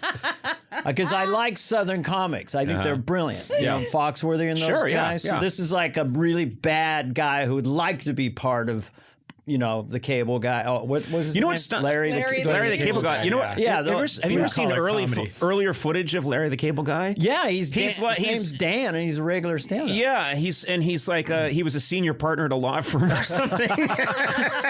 Oh, he's very white-collar comedy. thoughtful. He's Sweet. I met him once at Tahoe. Yeah, no, he went to Princeton. I'm just totally ruining his. But I've seen early footage of him, and he was a totally different person, and then he became that other guy. And I think he did it as part of his stand-up, and I think it was David Spade who said, "Hey, buddy, you should just do that." Right. And that was the beginning. But Rednecky is like a bad comedian. It started with, I'm Rednecky, the redneck comedian. You ever fart so loud a dog 2 state away go, what that? Come and get some. No, wait, that's the catchphrase. Let me see her. And then he says, come and get some. Come and get some. And his thing is he pulls his fist in. Come and get some. You ever crap so big you don't know I'm going to get down that turlet? Come and get some. Wait a minute, that's not a joke. None of it is a joke. I love it. It gets worse. Get down No, there. but I like how the second one, the first one's terrible, and then the second one makes the dog hearing a fart 2 counties away actually sound quite crafted. It's like 3 penny opera compared to the toilet The one. second one's just a legitimate concern. Yeah. Yes. Then it went to. It's a legit. You ever start feeling chest pains and then you think maybe I'm having a heart attack? Come and get some. Come and Wait get a some. minute. It's very negative, but the come and get some is so positive. I'm Rednecky, the redneck comedian. I married my sister only 'cause mama turned me down. Come and get some. You ever worry that when a child's missing for over 3 days that maybe they've been abducted and killed? Come and get some. Climate report came out today. These are just, as Matt says, legitimate concerns. I didn't know how funny it was until I saw you do it. My grandpa, I always have to do that. I'm Rednecky, the redneck comedian. My grandpa invented the phrase dollars to donuts. Every time he got $1, he bought a donut. He died at 37. Come and get some. That's kind of a good one. That's a great one. You ever worry that if the earth gets too warm, that all the icebergs will melt and sea levels will rise and we won't be able to have sustainable farming? Come and get some. Like a long run. My mama said, what do you want? What's your dream, Red? I said, I don't know, live in a shack and drink beer all day. She said, Red, never dream too big because you always end up disappointed. Come and get some. That was kind of a sophisticated That's a good one. Yeah. You ever find a mass in your armpit and you let it go for a while, but then you check a doctor and you find out the cancer spreads right on top of it? Come and get some. Sandler became a fan of this, so we were texting back and forth doing this, and that's where I came up. It was kind of that idea. It was just I was in my car doing the walkie-talkie stuff. You know? Yep. Rednecky, the redneck comedian. My doctor said he had to amputate my left foot. I said, can I keep my right foot? He said, sure. I said, come and get some. So it's so positive. It's actually a positive affirmation. Sure, and people sent us T-shirts because I did it on the other podcast. Yeah. So I love that kind of stuff. I got tons of. Now it. let's talk about Spade. Oh, I have one more. Go ahead. I said to Mama, "What's for dinner?" She said, "Roadkill." I said, "What kind?" She says, "I gotta take a drive. Come on, get some."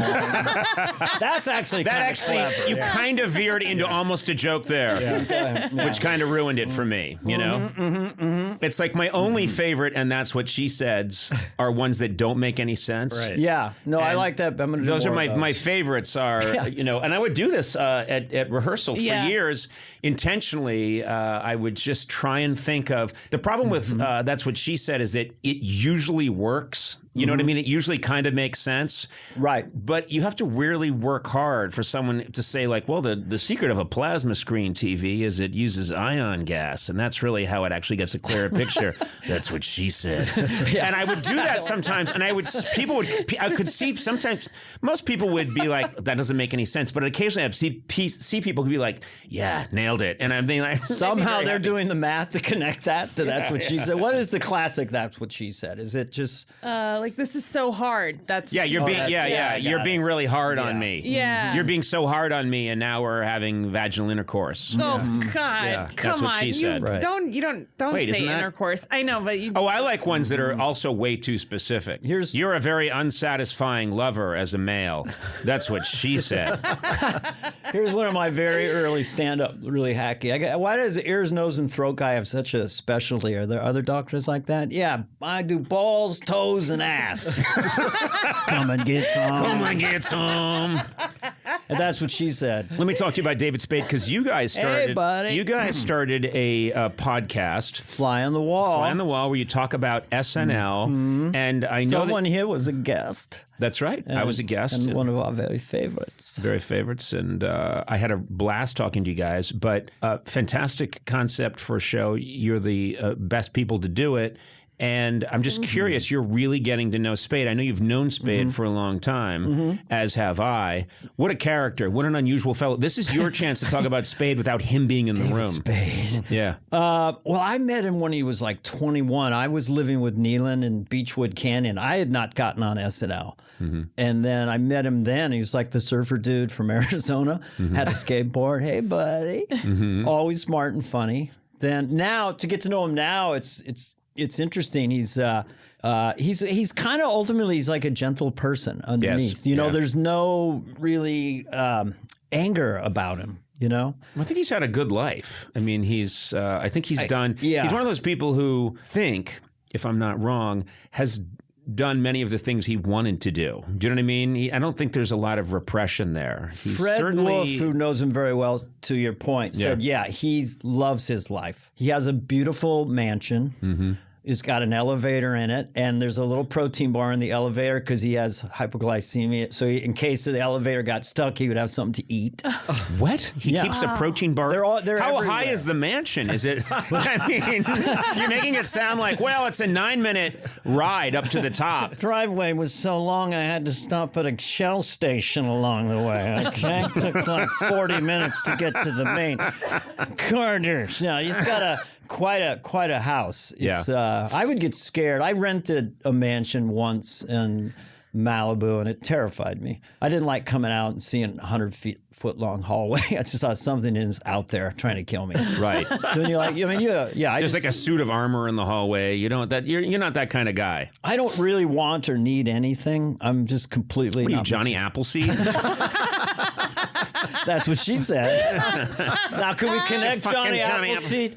Apples, balls, seeds, sex. I think it kind of works. Sorry, Soda. You tried real hard. That's what she said. What is this? I have no needs. You're describing yourself. Of course you do. I'm not a Jesuit priest. I'm fascinated by the fact that I don't want more things. I have no idea really why. I don't really. This is probably 10 years old. They don't even make these anymore. Let's tell, because I'm just trying to teach you about podcasts. You're gesturing now to your shirt. That's right. Yeah. Sorry. God, who are the listeners going, what's going on? I can't see. What I love, you just said, I've had this. It'd be really funny if you had gestured to a solid gold watch. I've had this for like 2 years, and I still hang on to it. Then you're an asshole. The fact that it's a T-shirt. A Gap T-shirt. Okay, there you you go. go. Do you ever have a shirt you really like, or a dress or anything, and then they discontinue it? So now you go to the Gap to buy the T-shirt, and it's like 5 times as thick. Yeah. But this is stretched out. I know this doesn't look good. When I first got it, it was like that, because, the neck does what it wants when it wants to. My neck took a shit when I was 25. My neck said, see ya. My neck said, you know what? I'm getting crepey, and I'm getting saggy, and I'm doing it right now. You're going to want to wear a fucking turtleneck your whole fucking life, because it all happening down down here. I'm telling you, a lot of people in this town get self-conscious about the throat as we age. It gets sort of waddly, and they do all kinds of things. You know what I'm going to do? I've not touched this. This is a Conan throat, circa 1963.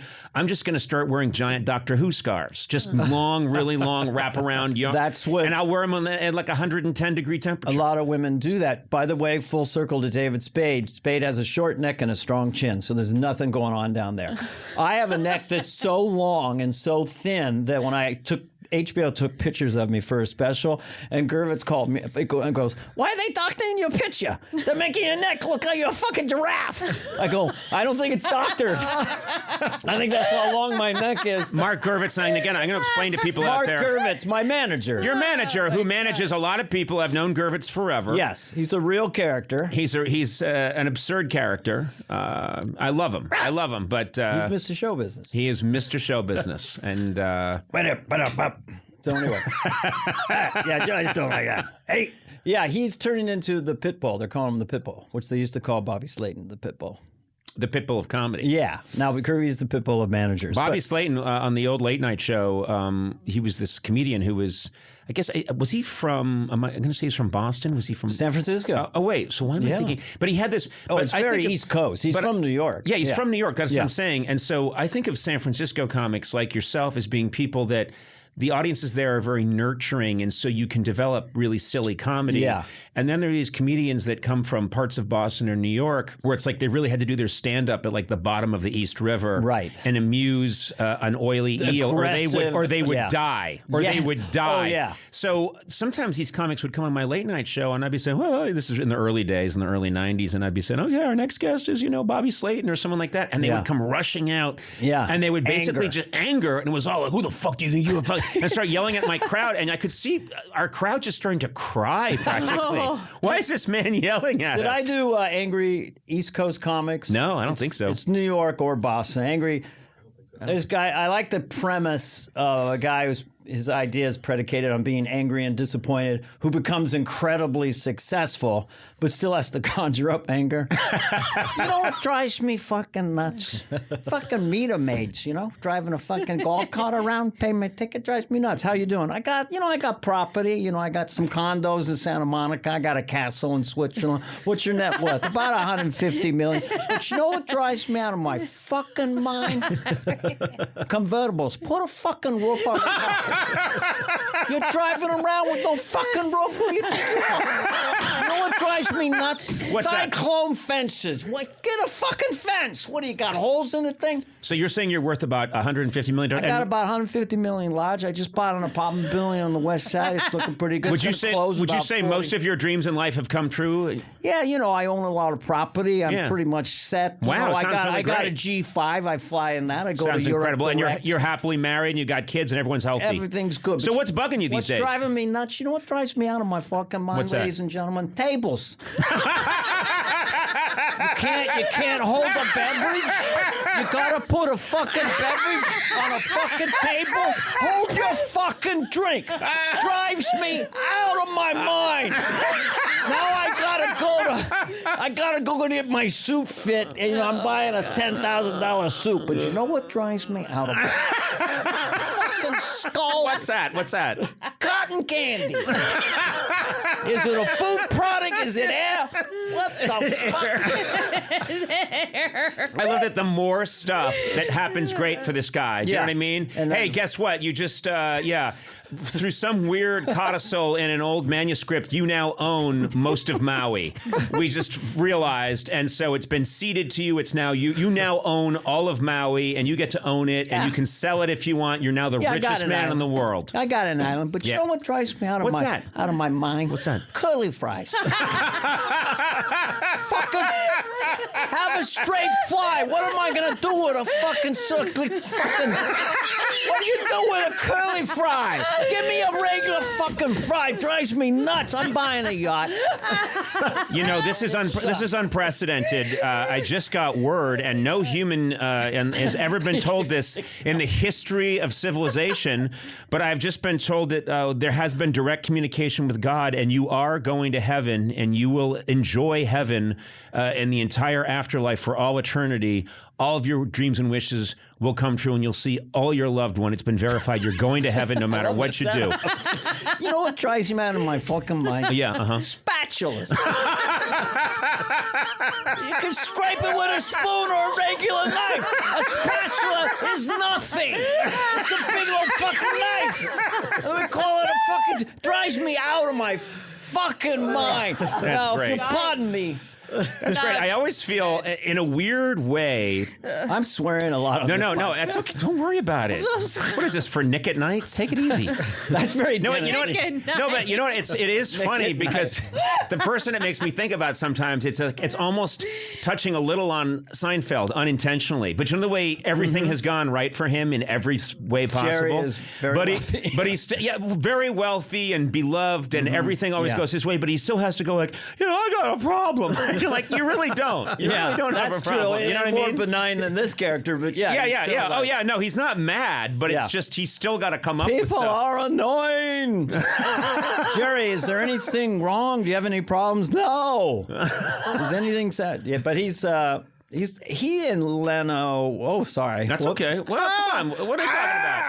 It's been 11 years. People he with passed away. had ways of living. soul. They haven't told him yet. Just people with like way. Jerry was always kind of. He's like maybe 2 years older than me, but he was very much kind of in a superior position, put it that way, or like Yes, a yes. father figure, or, Yeah. because Jerry was such a scientist about doing stand-up, and well, you need more punchlines, check your setup, he would advise you. I don't know what character this is. I blew my voice out on the other guy. It drives me fucking nuts. You're on a fucking podcast. The guy sets you up for a half hour. Your vocal cords are shredded. You got another 45 minutes. Whenever I think about Jerry, it just always goes back to, who are these people? I always go to that for some reason. I'm not saying that's a good Jerry Seinfeld, because it isn't, but I just was like, who are these people, who are making these sneakers? I went for I don't know if I did this on our deep dive, but I do like doing it because it's such a non sequitur. Jerry Seinfeld as a serial killer. Uh-huh. What are you doing? What are you doing?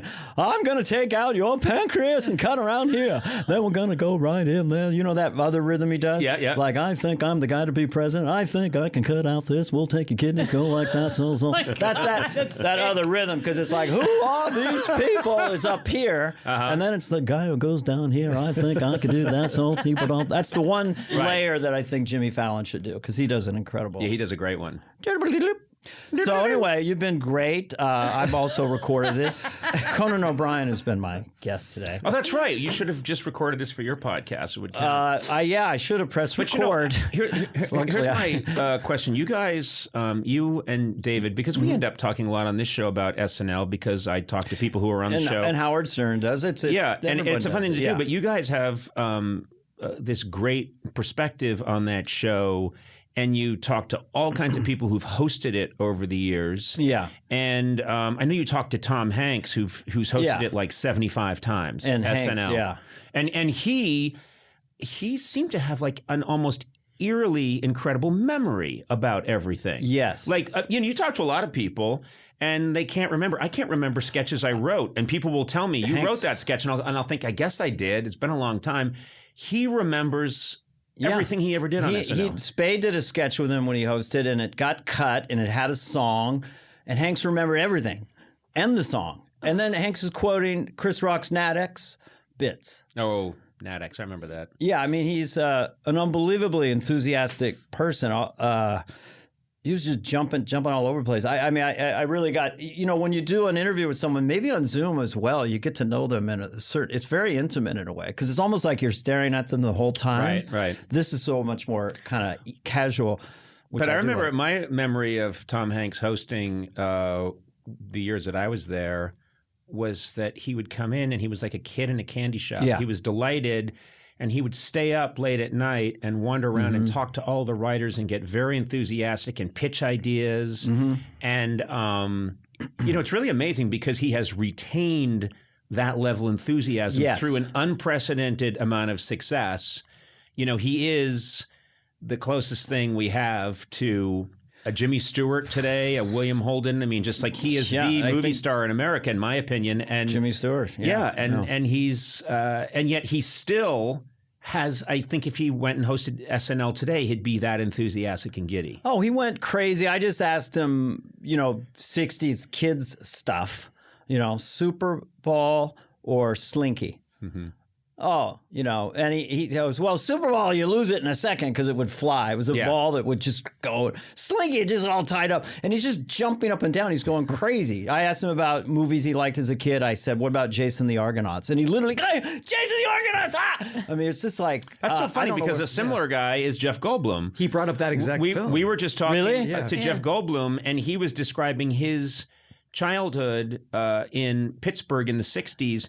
And he mentioned Jason and the Argonauts. Yeah. And, he's a similar vintage as Hanks. And they're just guys that loved, I think, so much about their childhood and about their era. And they're enthusiasts. They're enthusiasts for a certain kind of cereal like Quisp and Quake that used to exist back then. Yeah, in my mind, I don't know what the literal definition of formative years, but I think the end of innocence is maybe at 12 or 13. So between 4 or 5 and 12, all things being equal, they really hit your brain. It's indelible. Like someone like you're down a little bit from me. Saying Get Smart, you would have liked that. I loved Get Smart. Yeah. I saw these things in reruns. I didn't get to see them.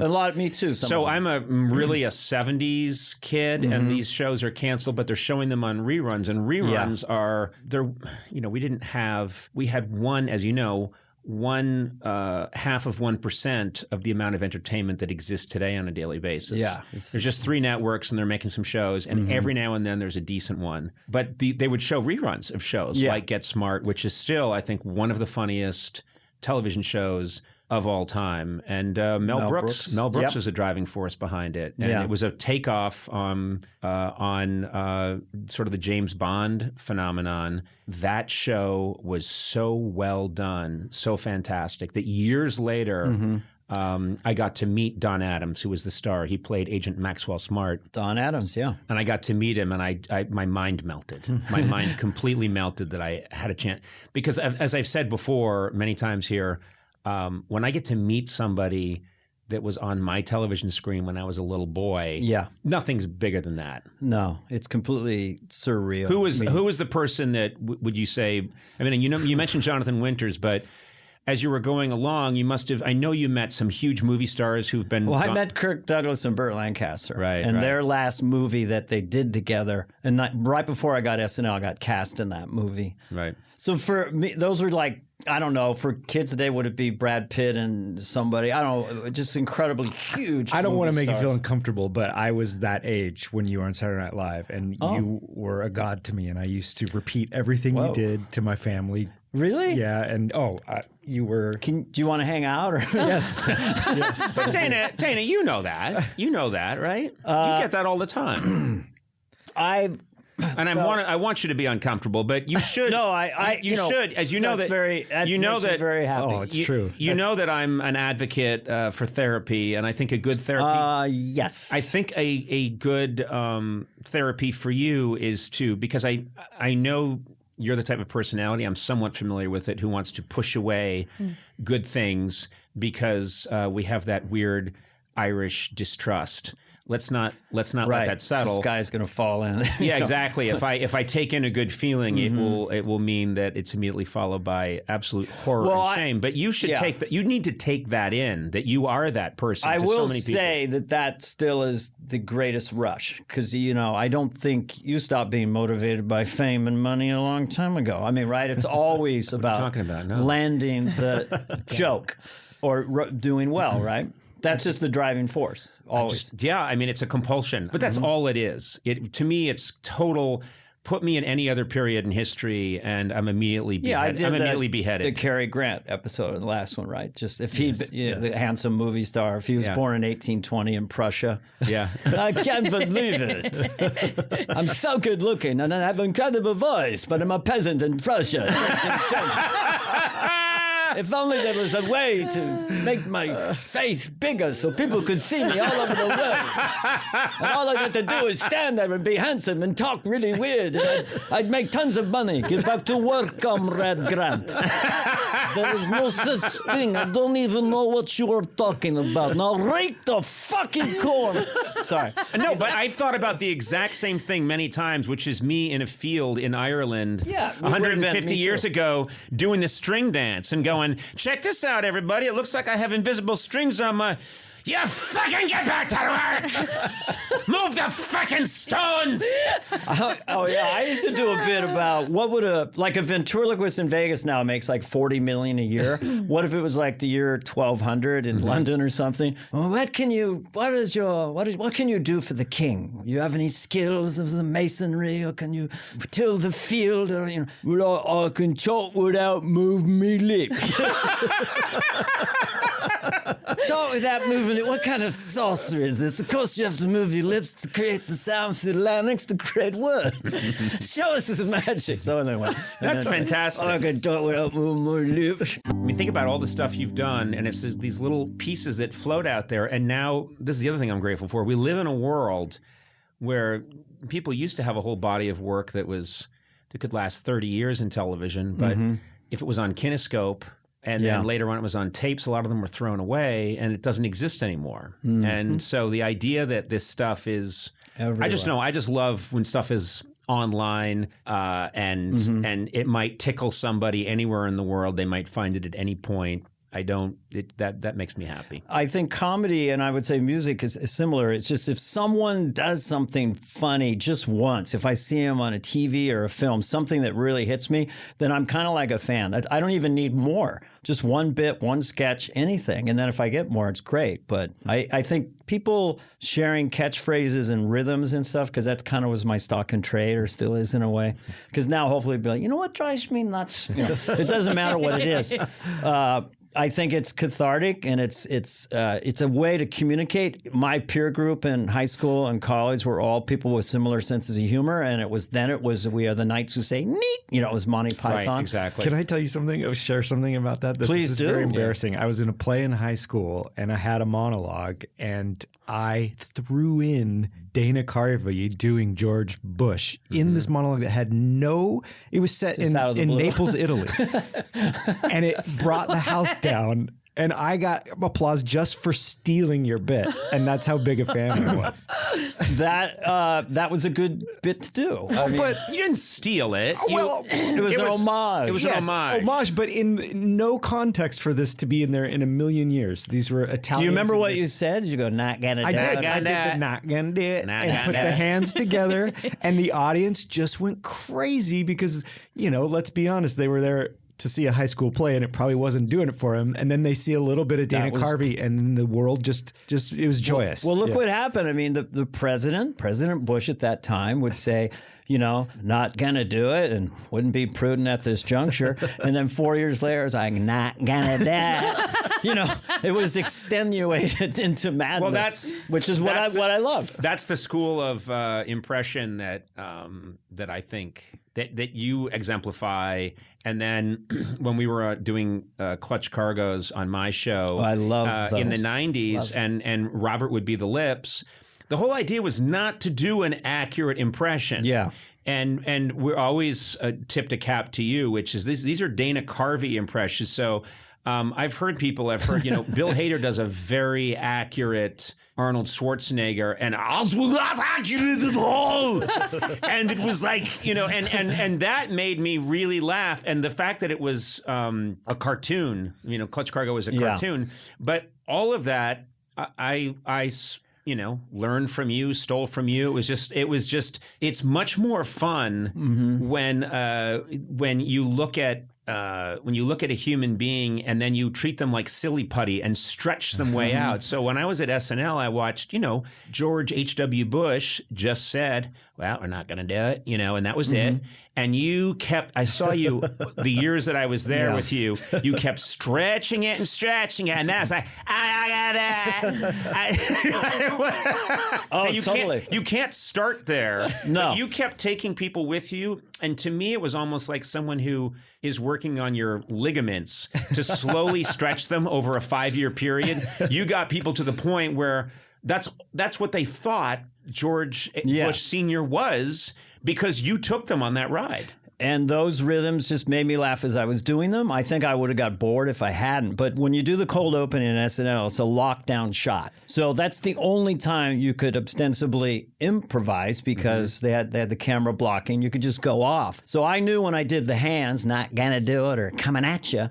Sometimes if they went for it, I would do like 30 seconds of just hand gestures that George Bush Sr. never did. Right. But of course, I did so many events with him after the fact, and we became friends, and we would do that together, and we did the classic thing where I was on stage, and I'm going, nah, I got that, nah, I got that, wouldn't be prudent, and he's slowly walking up behind me, and I'm supposedly don't know he's there, and they go crazy. But yeah, I love it when I see people do exaggerate impressions and have fun with them and make them even better than they actually are. I love when I see that too. Hey, kindred spirit. Well, no, I think it's kind of the desire to be. I think I really think of myself, and I think of you as we're cartoon characters. We were born human, but we always aspire to be a cartoon character. And so we like to stretch things out, and we like to, I don't know. I wonder, I think that the touchstone for everyone, usually comedians, was a peer group in high school where we'd all start to get silly. And so in junior college, they were always smoking pot before I even tried it. Right. And they were the best audience in the world. And so then you did it more and more and more, and it got sillier and sillier and more abstract. So it seems like it's just sort of mayhem. It's disorganized. The people subconsciously, they know that you're having fun with it. When Robert would break too, when he did Clutch Cargo. Oh, always Robert. Yeah, so it's very infectious. I remember when Robert would also take a piece of black tape to be Arnold. Arnold has a little gap in his front teeth, so Robert would just take a little piece of electrical tape because all you could see was Robert's lips, and he'd put it over the center of his teeth. And what would happen is he'd be doing his over-the-top Schwarzenegger, and the tape would start to come off. Right. And then he'd put his finger in to try and push it back, but the finger's coming up to where the lips are on the Clutch Cargo. And then I remember once, I don't know why, this is not even a good joke or anything, but he's playing Schwarzenegger, and as governor, and he said something like, and he said a terrible idea, and I just ad-libbed. I said, oh my God, that's garbage. And Robert, with the electrical tape sticking out now, completely out of his mouth, like, coming out at the camera. It's no longer a gap. I just said, oh, that's garbage. And he said, you're garbage. And I don't know why I think about that. Sometimes I'll wake up in the middle of the night, and I just spent like a whole day with Robert the other day. And for some reason, every now and then I'll wake up in the middle of the night, and I'll just be staring at the field, and I'll just hear, you're garbage. Well, to So the stupid. point of Arnold, so when Kevin Nealon and I, this is inside baseball when we started doing Hans and Franz, we both were sort of basic Arnold. Yeah. Yeah, we're here to pump you up. And I'm doing that too. We're here to pump you up, and the girly man and all these things, and your buttocks are like marshmallows. You're lucky we don't have a campfire here. Which is one of the great lines. Yeah. I could flick you with my little finger, and you would fly across the room and land in your own baby poop. So it's just so what happened was my normal thing is to get bored and extend it, but they would paint black enamel between your teeth. Yep. So you didn't want to smear it. So I'd walk around with this little grin on my face. And I looked in the mirror, and then the coy guy kept the smirky and then guy. a few episodes later, Hans was a little more languorous. You are a flabby loser. We should stretch the flab of your back into the shape of a rope ladder so you can crawl back down in the sewer, because that's where losers live. So then we became yin and yang with Kevin. You got this weird, it's like Bavarian smirk to your voice. We're so superior and so muscular. So that was a nice juxtaposition. And this is another little secret backstory, which is that at the time, there was interest in a Hans and Franz movie. Well, who wrote that movie? Well, we're going to talk about that. So what happens is Robert, you guys enlisted Robert. Robert said, I think Conan should help me. And so the next thing I know... You were always great with Hans and Franz. Yeah, and the next thing I know, I'm in a room with Robert, and this is a long time ago, but I'm in a room with Robert, some studio lot, and you and Kevin, and it's the four of us. And it became, because we're idiots, it became a musical. And so it was the Hans and Franz musical. And of course, We had songs. and the whole idea was that it was going to be starring special guest star and major focus of the movie, Arnold Schwarzenegger. Yes. This is Arnold Schwarzenegger at the height. Yeah. Like height of like everything he does is a major, massive global hit. We were just, this is going to happen. And so we wrote this whole script. Hans and Franz, the girly man dilemma. The Girly Man Dilemma, and it was just this insane, and it had songs, and Arnold's a cartoon version of Arnold Schwarzenegger, and then Hans and Franz revere Arnold and try and come and find him. And we had all these, I mean, I don't remember most of it. Well, we start out in Bavaria or something in a little town where everyone is very muscular. And everyone sings songs as they're working. Muscle, muscle, and then we do a Wizard of Oz goodbye. We're going to Hollywood to see Arnold. Oh, it's not too late. Let's do it. It's clearly understood. Well, very pumped up, but not as much as And this was Arnold I mean, he's absolute height of movie star, and he's it's the Hummer, it's the giant cigar, it's that whole Arnold, and you guys go to find him, and then you get to see where Arnold lives, which is this insane. So it was almost like Pee-wee's Playhouse, but instead of Paul Rubens, it was Arnold Schwarzenegger, and then it's these, and it has songs and dances and craziness. You remember the doors to the front of his house? What were they? They were just two gigantic buttocks. Oh, right! You opened two buttocks, two really taut, well-muscled buttocks to get into his house. How far did this get? We got the script written. So we got the script written, and then we heard, it's a really funny script, and then the next thing I knew, there was a meeting with all of us. And Arnold. And it was at an outdoor restaurant in Venice. Yeah. And I remember he came, and he hadn't quite committed yet, but he was, I just couldn't believe I was seeing Arnold Schwarzenegger because I'm, a lowly writer. And here he is at this table, and I think they went around and said, he's like, Dana, and Kevin, good to see you. And then he knew you guys, and then it was like, and this is Robert, and this is, Conan, bah. He's not the Conan, I am Conan, okay. But and he's like, you guys are really going down with this. This is the very, very fun, this is like some crazy stuff you wrote. He was very much kind of, this is kooky. Who wrote this part, Conan? Because this really made me laugh. I won't remember.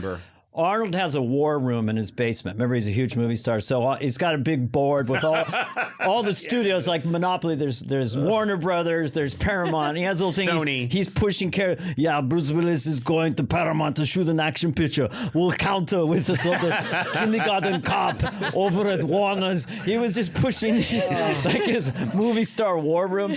I did love that. But you know what? He ended up choosing. I think he chose Last Action Hero. Or maybe that spooked him. I'm not sure. No. What happened was, I think he had maybe self-referential. Or else Last Action Hero came out just as we had pitched this, and we were trying to be funny, and that was a movie where Arnold's being tongue in cheek about being an action star. Then it didn't work out well, and so that blew up. And it just went away. We had a scene where you see Kevin and I as Hans Franz water skiing. You like this, and then you cut, and it's Arnold is swimming. He's pulling them. So then 4 years ago, they want to do a Hans and Franz commercial for the Super Bowl. So I just harvested some of that and told them about it. So in it, we wanted to have, it was Aaron Rodgers swimming, but he was kayaking and we were water skiing. Great. So we used some of it. But, sure. As long as Robert and I get paid, we're good. I had a feeling, I was a little worried that it was so Arnold heavy that if he didn't do it, then the boat would sink. Because it was. I remember that Hans and Franz went to Chinese Grauman's Theater and were just laughing their asses off at the look at Gary Cooper's little feet. Tiny little Look at the little hands of John Wayne. It was funnier than hell. Look at what we had. Conan, come on. Man. Smigel. We had the A team of A writers. It was really fun. Yeah. I want to make sure I mention, and I know we're going to talk about Fly this on the Wall. later. Available where podcasts are. Fly on the Wall is with you and David. Mr. David Spade. Yeah, and I should just say we're really good friends.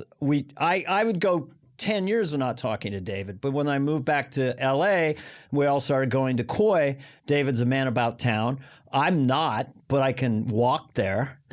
And he says, "You want to go there?" I go, "You have fun tonight." No, anytime So it has to be there. I get a meal with you two, it's always at the same table at the same sushi restaurant. Yes. And I've decided that it's the only place where David Spade will eat. I mean, I don't know if he got a coupon like 8 years ago and he's still working it off, but I don't like hipster places where you go and the music is too loud.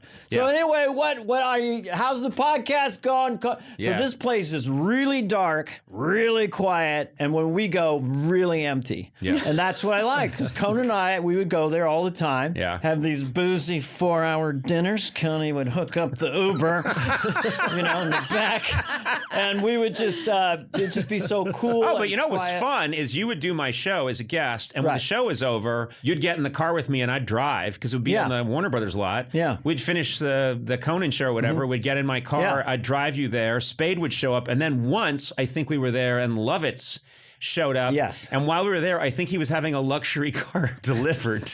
And like a big truck pulled up outside the Bentley or restaurant. something. Yeah, and they start backing. He's like, that's my, and we were like, what the fuck? And he was, is that a Bentley you're getting? And of course, Levitz was like, jealous. and we who gets a Bentley delivered while they're eating sushi? A Bentley convertible. Yeah. They literally backed it down this flatbed while we were there eating sushi. Well, I've got to go. My Bentley's here. Well, that was the one time he went, jealous? And I said, yeah. And then he totally deconstructed and go, well, why are you jealous? It's just a car. The whole character left. He got all sad. Jealous? Jealous? Yes. Why? What do you mean?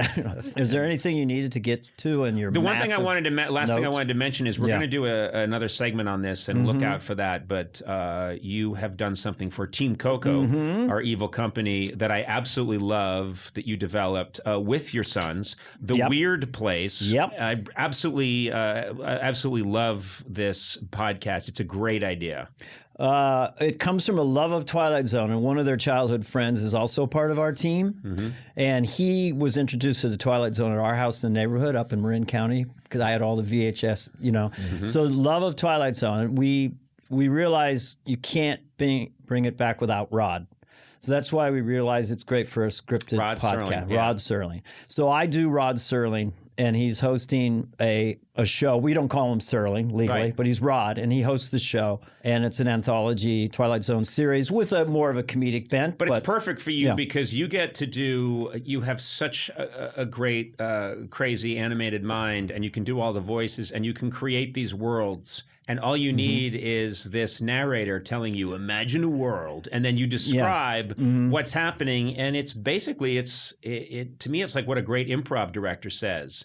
Is imagine there's an island where there are robots, but they're made of caramel and it's very hot out. Go. And then you can take it off. It's a great, you need to have a narrator. I think scripted podcasting is still in its infancy in terms of, you could say it's old-timey radio from 1947, but people were out in the plains of Kansas.